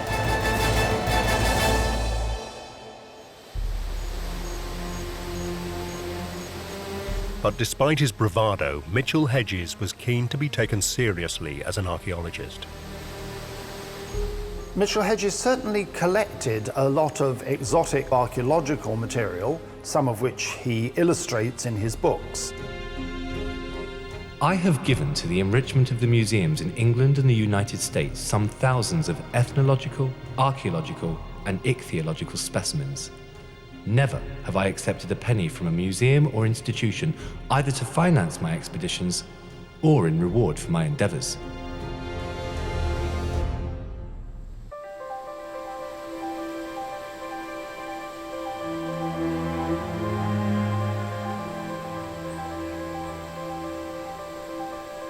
During the 1920s, Mitchell Hedges explored the Central American country of Belize, and it was here that his link to the world's most famous crystal skull began.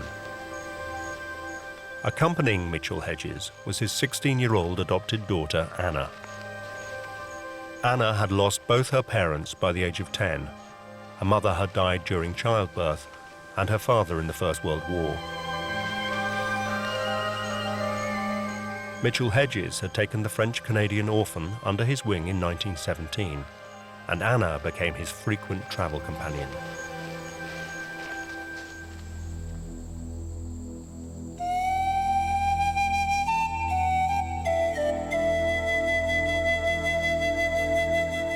At this stage, they weren't looking for crystal skulls.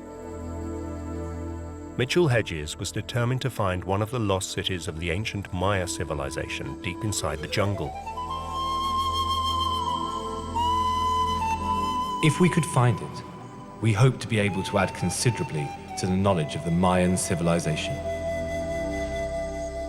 The earliest traces of the Maya go back at least to 1500 BC and possibly as much as 2200 to 2500 BC.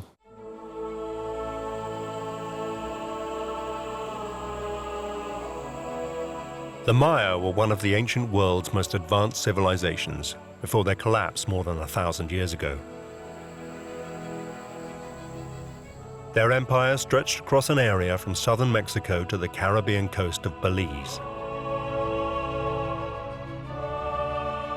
The Maya people developed complex writing and mathematical systems. Their astronomers mapped the stars and measured time with calendars as precise as the ones we use today. Great artists created fine sculptures, carvings, paintings, murals, pottery, textiles, and jewelry. They constructed monumental cities with intricate temples, plazas, aqueducts, roads, and pyramids.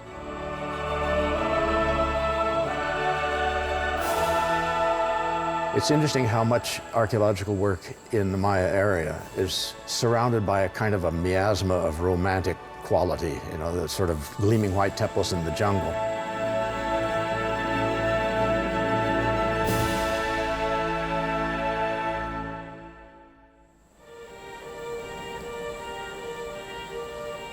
It was those gleaming white temples that Mitchell Hedges was now hoping to discover. I had repeatedly heard natives talk of great mounds of stone buried in the jungle, and I had a rough idea in which area they lay.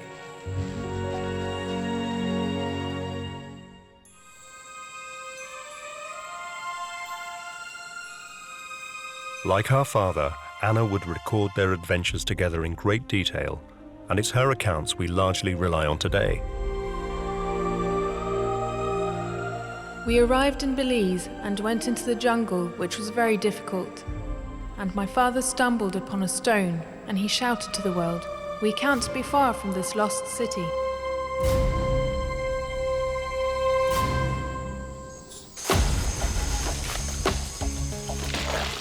According to Anna, her father enlisted the help of locals who were direct descendants of the Maya to fell the trees and clear the bush.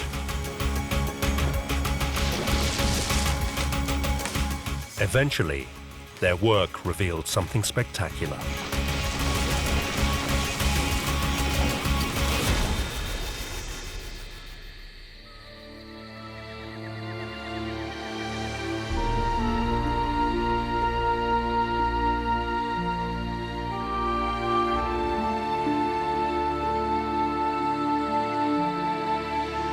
In the setting sun, the immensity of the ruins we had uncovered came home to us with overwhelming force.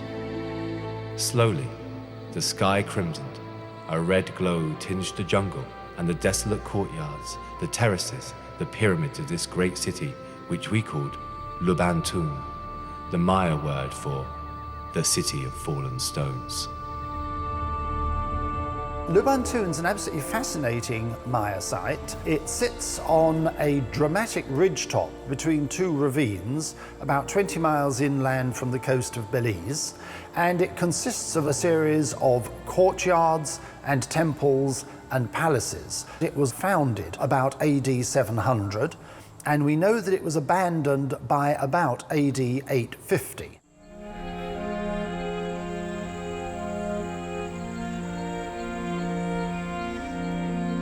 It was here, at this ancient Maya ruin, that Anna claimed she made an astonishing discovery. I was 16 when I spotted it. It was New Year's Day, 1st of January, 1924. I heard two of the Mayas say, "If you go on top of that building, you'll have the most wonderful view." So I sneaked on top, and it was very dangerous. Something kept shining in my face. I moved 1 or 2 stones carefully. The sun was pouring on it. Way down below, through a crack, I could see something shining back at me. I got very excited.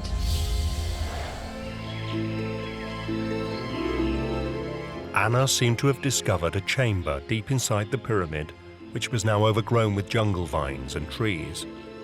What secrets, she thought, might it contain? Anna said how her father and his men cleared the stones away, and 3 weeks later, on her 17th birthday, she was allowed to explore the pyramid chamber.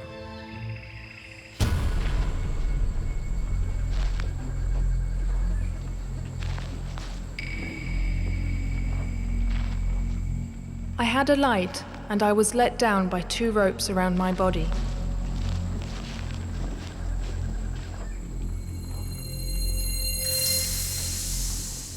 I was terrified of the snakes and scorpions that might be down there.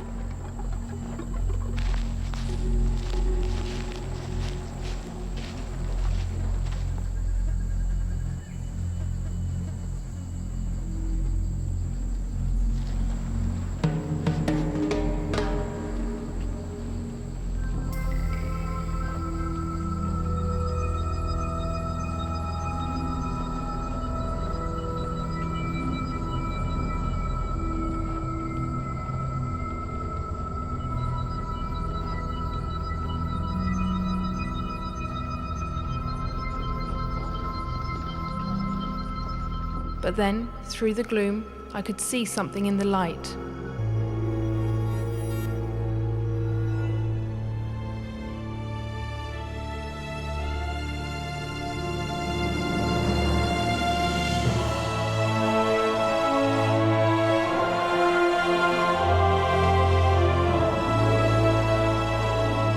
It was a skull, and it was the most beautiful thing I had ever seen.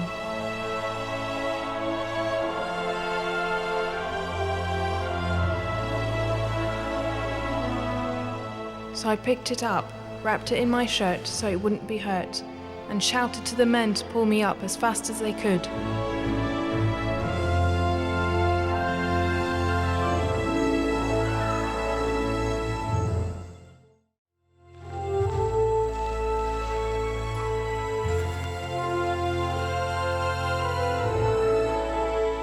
Anna said that her discovery was the size and shape of a human skull and was almost completely transparent. It appeared to be made of crystal and in perfect condition. According to Anna, her father took the skull from her hands and held it high in the air for all the Maya to see.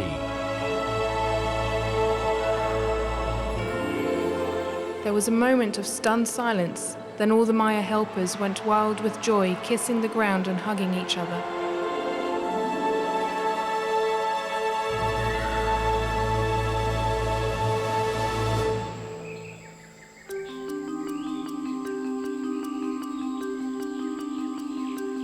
But was the skull a genuine Mayan treasure?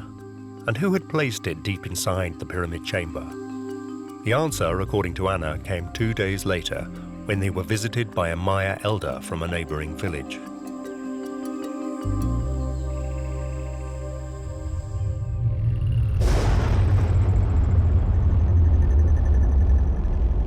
He told us the skull was very ancient. It was made after the head of a great high priest many thousands of years ago, because the priest was loved very much, and they wanted to preserve his truth and wisdom forever.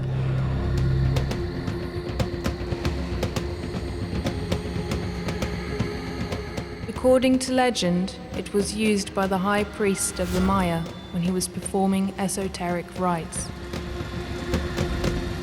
It is said that when he willed death with the help of the skull, death invariably followed. My father called it the Skull of Doom.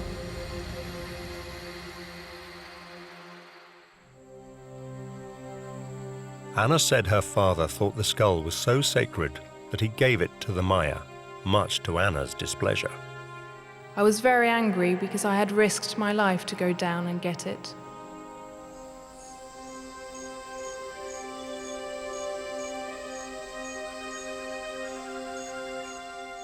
But when their excavations of Lubaantun drew to a close, Anna said the Maya priests gave Mitchell Hedges the skull for all the good work he had done for their people.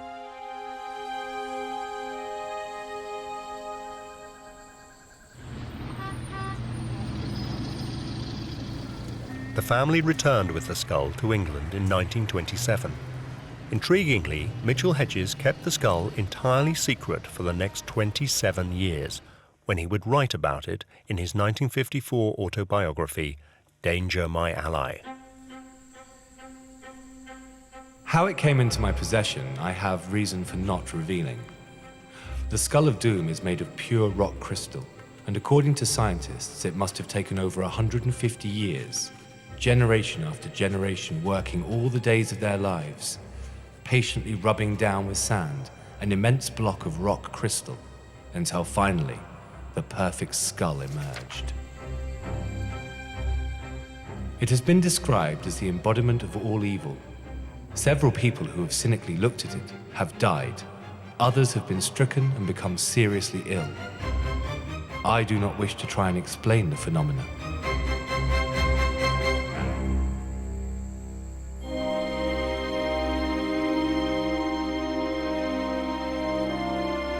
Five years later, in 1959, Frederick Mitchell Hedges died of a stroke. No mention of the Skull of Doom appeared in his obituary in the Times, but Anna inherited it.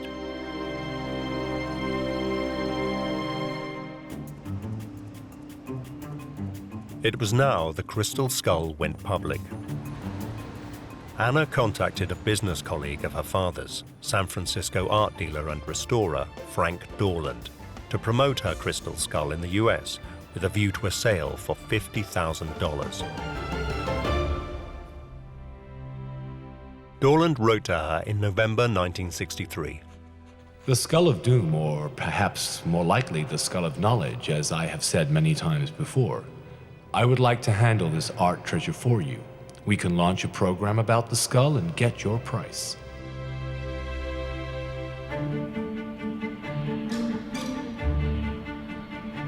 Keen to make the most of her new possession, Anna wanted to prove the skull's authenticity.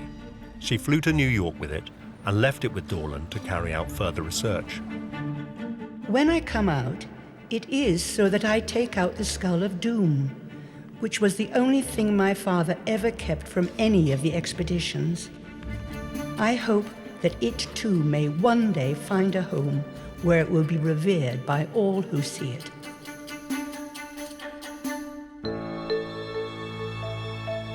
Dorland spent the next 6 years exploring the mystical properties of Anna's crystal skull. He worked with various psychics and allowed other people to visit him to experience the many powers he believed the skull possessed.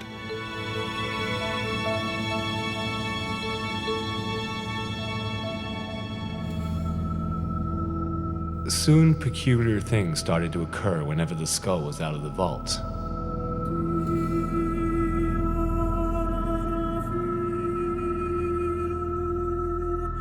We noticed that when we were very quiet, we could hear soft voices and music.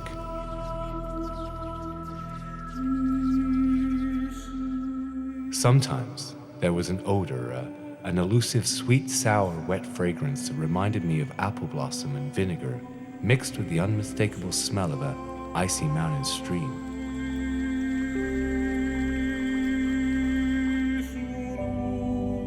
If we put our hands close to the skull, we could feel a tingling like an electric current, and there were other times when we clearly saw shapes and shadows moving about inside it.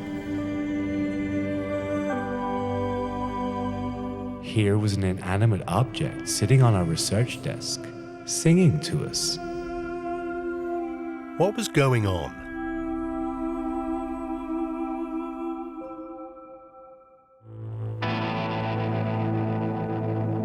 In 1970, Dorland suggested to Anna that her skull should be examined at the Hewlett-Packard's laboratory in Santa Clara, California. One of the people that examined it was Charles Adams. They brought this in, and it was quite an amazing piece, very well crafted. Of course, we were all interested in something like that, being quartz people. The Hewlett-Packard scientists were asked to examine the skull to confirm that it really was a 1,000-year-old Mayan artifact. We determined that it was a single piece of quartz.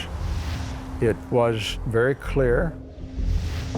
Well, we examined portions of the surface with a microscope. We couldn't find any tool marks that would indicate that it was done with modern machinery. No sign of any modern tool marks at all. This proved that the skull had to be ancient. It probably was done by hand over a very long period of time. probably more than one person's lifetime, where they take stones and rub them together and use sand and water to polish them out. That would seem to be the more likely way that this thing was built.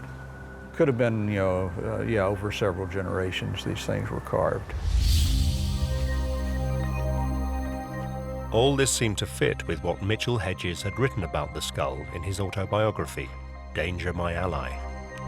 It must have taken over 150 years, generation after generation working all the days of their lives, patiently rubbing down with sand an immense block of rock crystal, until finally the perfect skull emerged. But some scientists concluded something even more extraordinary. The crystal skull was so perfect that it was made by no known human process, which prompted one team member to remark, "This skull shouldn't even exist at all."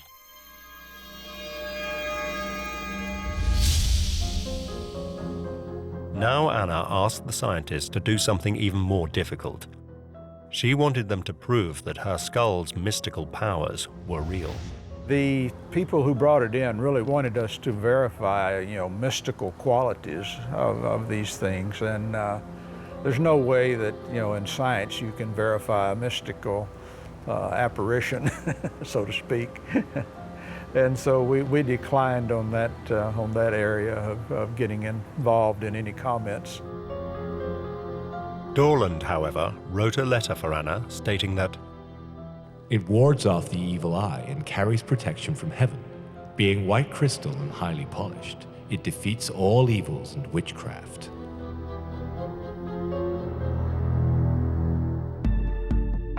Now Anna appeared to have supporting evidence of her skull's mystical powers and proof that it was a genuine Maya artifact. The 63-year-old Anna Mitchell Hedges set about exploiting its potential.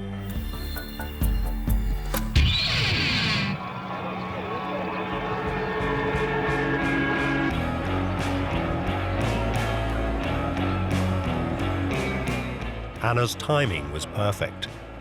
During the 1960s and early 70s, the Western world saw a new social counterculture revolution emerge, and with it, a new age of spiritualism. This led to a huge interest in quartz for its alleged healing, meditation, and energy-giving qualities. Crystal skulls were suddenly in fashion. People are attracted to anything that seems inexplicable. So it isn't just touching something from the past, maybe seeing the future, but something that can't be explained on any level that one can think of. That attracts people's attention. People love mystery. These aren't just skulls, they're transparent and they're very, very hard and they appear almost flawless. You handle them, you look at them, and they are impressive objects. When you got the fusion of the imagery of the skull with the rare and exotic material of massive rock crystal, you got something that fascinated people, particularly in the New Age cults.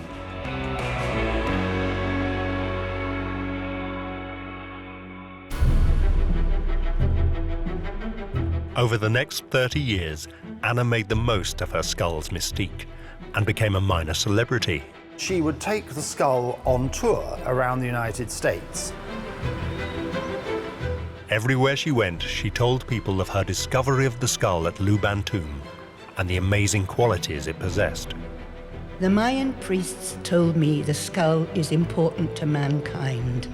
They gave us the skull for a definite reason and purpose. I am not exactly sure what that reason is, but I know it is something very, very important. I lived 7 years with the Mayan people as a child and ate and slept the same way they slept on the earth. And once you have lived with people who are so down to nature, you've got to believe them. She would be preceded by a barrage of publicity to the local papers and television stations, which would be told that the rock crystal skull of doom was coming to town. Laugh at this, says the Maya legend simply, and you die. The owner is the explorer and the collector is Anna Mitchell Hedges. Well, do you believe that one? Yes, I do believe that, very much so. Because we've had quite a few accidents happen while we were headed. What sort of accidents are those? A cameraman who came to film it, and he laughed at it. And when he went to develop his film, the place blew up. And I still believe that the man is still running. She would rent a room in a local hotel, and the skull would be put on a black velvet-covered plinth with a spotlight on it, and she would then charge $5 for admission to look at it. She would allow people to touch it. In some cases, actually to lift it up and turn it round and look at it. Has nothing ever good come out from the Skull of Doom? Not to people who would laugh at it. But to me, it's always been very kind. In what way do you mean? Well, I love it because I first found it with my father, and it's my first little treasure that I found on my own, really.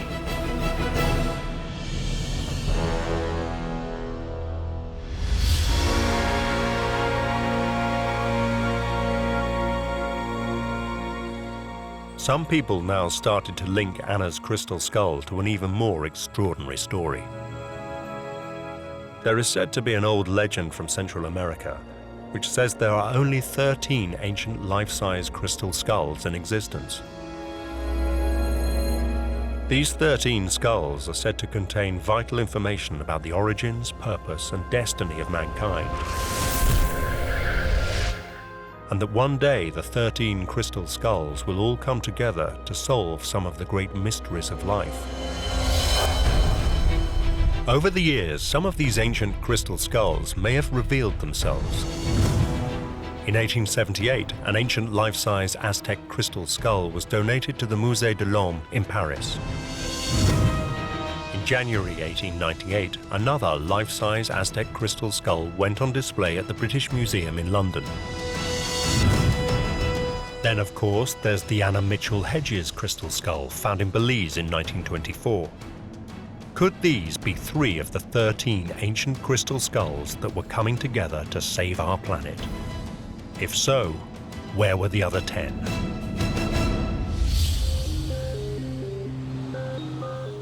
Then, in 1992, something strange happened that would alter the world's entire perception of Anna Mitchell Hedges and the legends of the crystal skulls.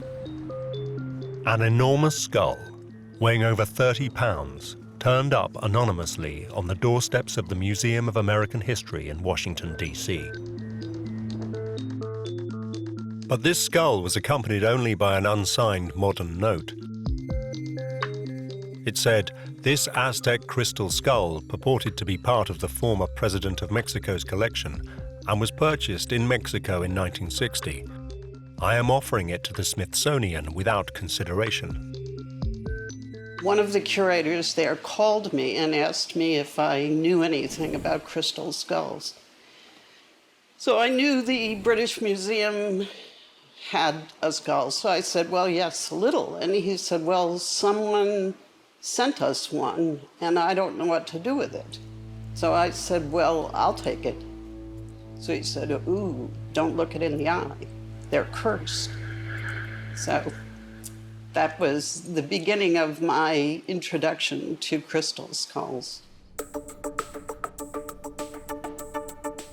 Walsh discovered that human skulls and skull imagery featured in Aztec art and iconography and were often carved by Aztec and Maya engravers.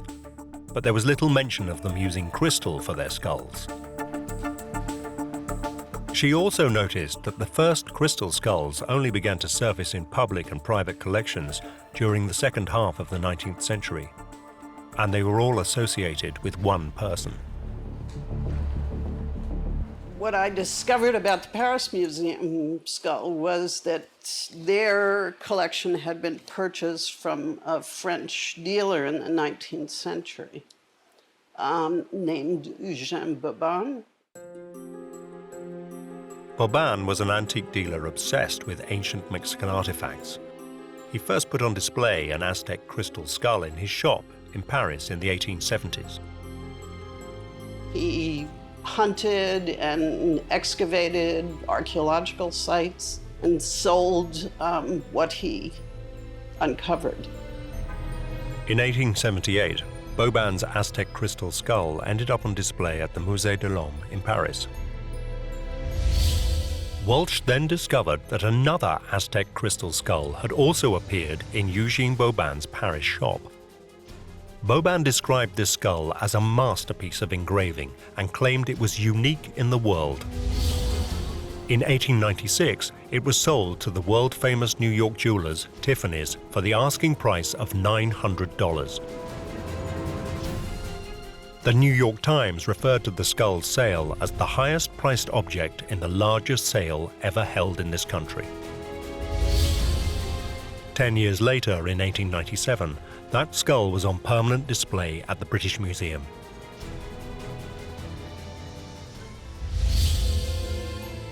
Two Aztec crystal skulls, one in Paris and one in London, both linked to Eugene Boban.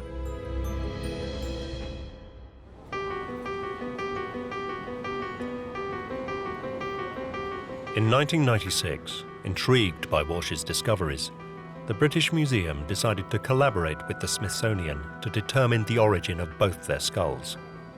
The thing that really started us going was that we had a call from Jane Walsh from the Smithsonian Institution. She had been left a large quartz skull and was getting very interested in where it came from and also its relationship to the British Museum skull.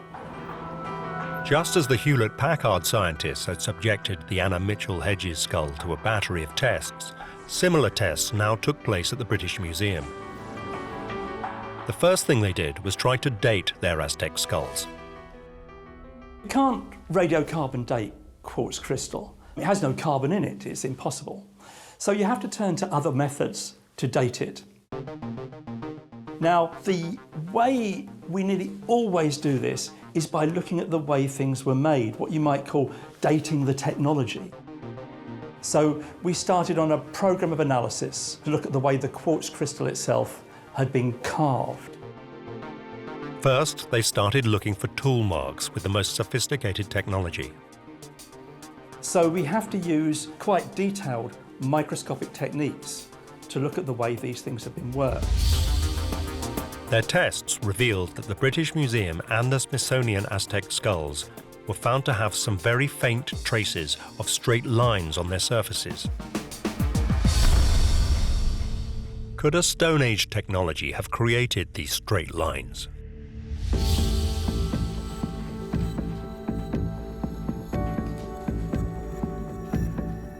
The scientists examined the surface tool markings on several Aztec rock crystal objects from well-documented excavations in Mexico. This included a rock crystal goblet, which is the largest rock crystal artifact to have been recovered from a pre-Columbian site. The ancient Aztecs would have used hand tools and sharpened stone and wood combined with sand to craft their materials. The test showed these ancient tools left uneven, ragged lines on the surface. They then compared these ragged hand tool lines with the straight marks found on the British Museum and Smithsonian skulls. It was clear that two very different technologies had been used. Using just hand tools, it would have been impossible for the ancient Aztecs to create such perfectly straight lines as those on the British and Smithsonian skulls. The only way these straight lines could have been made was by using rotary cutting wheels. These were not introduced in Mexico until after the Spanish conquest in 1521.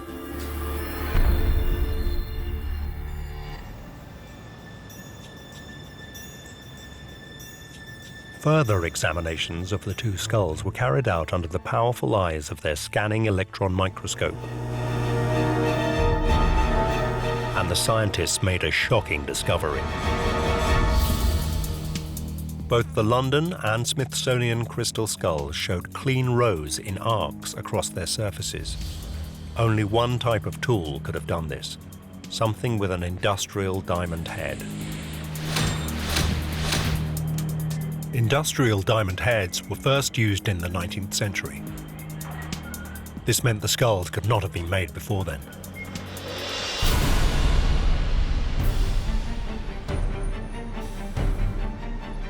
There could be no doubt. The London skull, presumed to be Aztec and on show at the British Museum for more than 100 years, was a modern fake. The Smithsonian Aztec skull, found on a Washington museum's doorstep in 1992, was a modern fake. And the Paris crystal skull, labeled Aztec since 1878, also turned out to be a fake.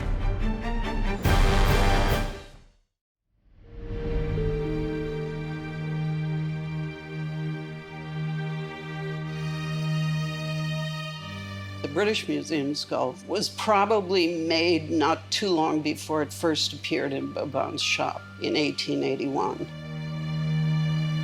The testing that the Louvre did on the Paris skull seems to indicate that it was created sometime during the 1850s. And the Smithsonian skull seems to have been polished using a technique that was only available after World War II. So it makes sense that it was probably made sometime in the 1950s. 3 fake skulls in London, Paris, and Washington. That only left the Anna Mitchell Hedges skull found in Belize in 1924.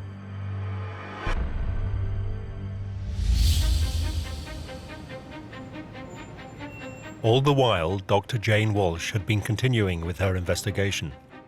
She came across 2 records referring to yet another crystal skull. The first was an article published in the journal Man in 1936. This told of a London art dealer named Sidney Burney who had purchased a crystal skull in 1933. The second stated that Burney had put his crystal skull up for auction at Sotheby's of London in 1943, and that it was sold to none other than a Mr. Frederick Albert Mitchell Hedges for £400.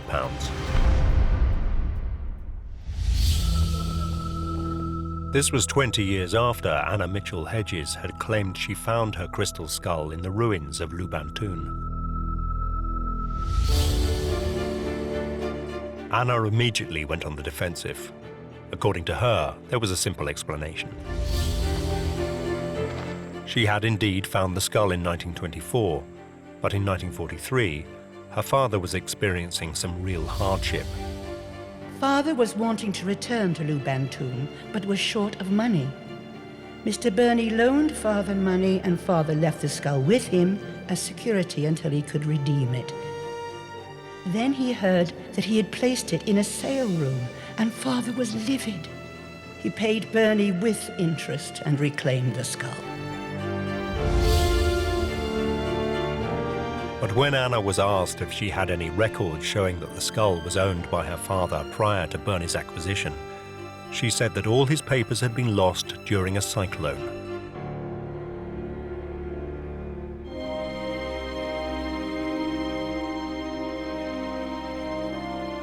Anna Mitchell Hedges died at the age of 100 in 2007. She claimed to the end that she discovered her ancient Maya crystal skull in a pyramid tomb in Belize in 1924.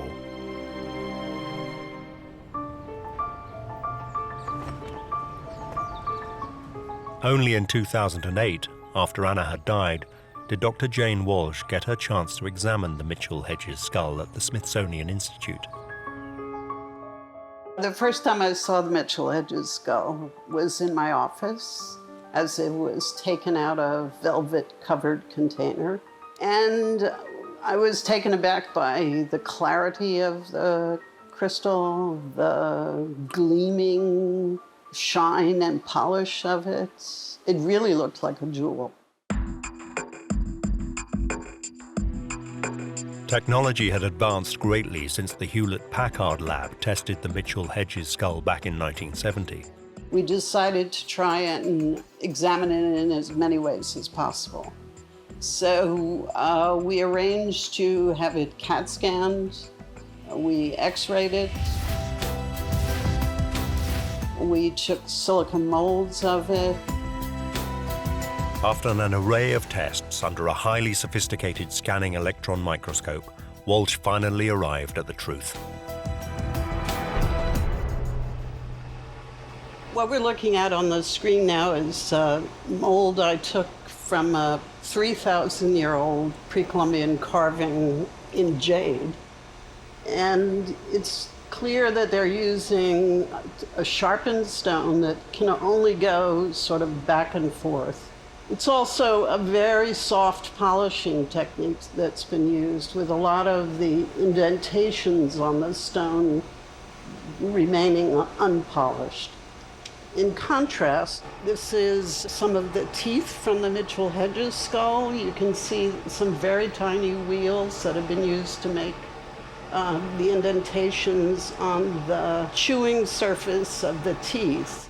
In the final analysis, when we saw these images, there was simply no doubt in our mind that the Mitchell Hedges skull is the creation of a modern stone carver using diamond tools, very small drills and cutting wheels that simply could not and did not exist in pre-Columbian times.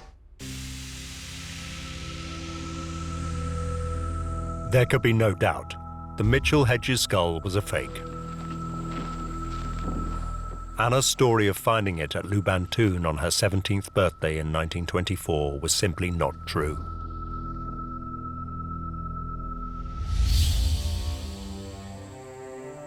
Suddenly it all fell into place.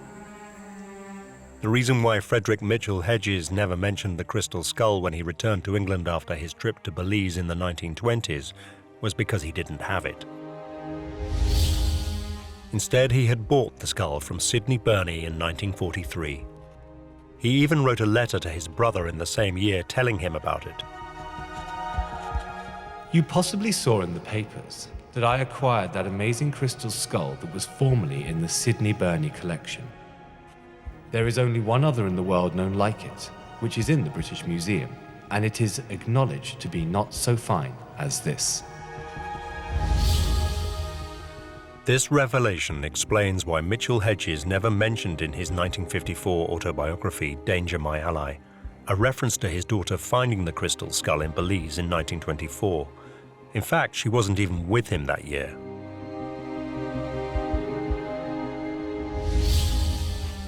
According to his autobiography, his daughter didn't join him in Belize until 1926. That's 2 years after Anna claimed she had found the skull.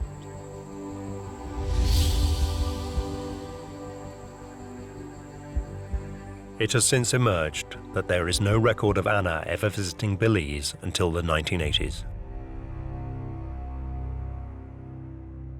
It was an extremely graphic account. One could easily believe that she had been standing there, and yet there's absolutely no evidence that she was there at all. So why did Anna invent such an extraordinary story? The answer may be quite simple. When her father died, she was left with no income. She had to find a way to support herself, and she only had one asset. Her father was this great storyteller. He made a living writing stories of enormous fish that got away for the newspapers. And I think Anna, maybe having been around him for a long time, picked up on his ability to spin a yarn.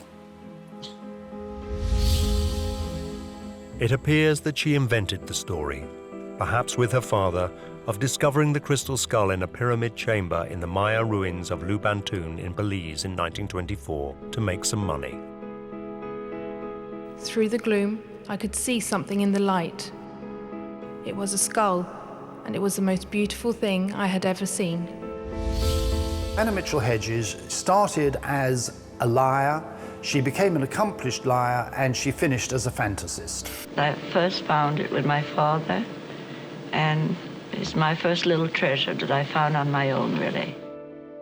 I think over the years, having told the story so many times, she had come to believe it herself.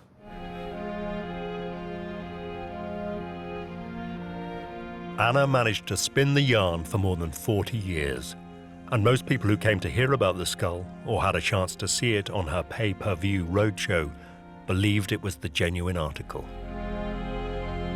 I'm not really surprised she got away with it for so long, because people are always willing to believe the irrationally mysterious over the rationally prosaic. People love mystery, and they probably, as a result, greatly prefer things such as the crystal skull to the average archaeological presentation. They'd far rather that those objects were so mysterious that we couldn't say anything at all about them, that they fit, in other words, the pattern of the crystal skull.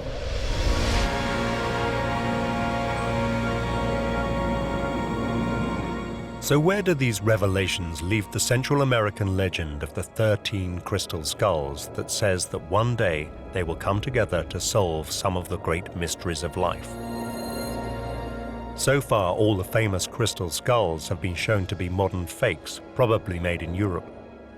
And science has yet to find any convincing evidence that there ever was a Central American crystal skulls legend.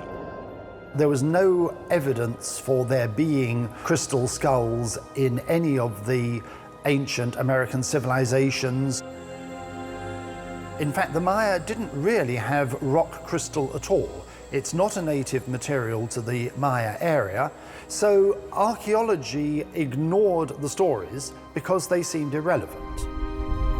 The fact that the legend seems to be a modern invention won't stop many people believing that there are 13 ancient crystal skulls still out there, and that one day they will all come together as one to save our planet.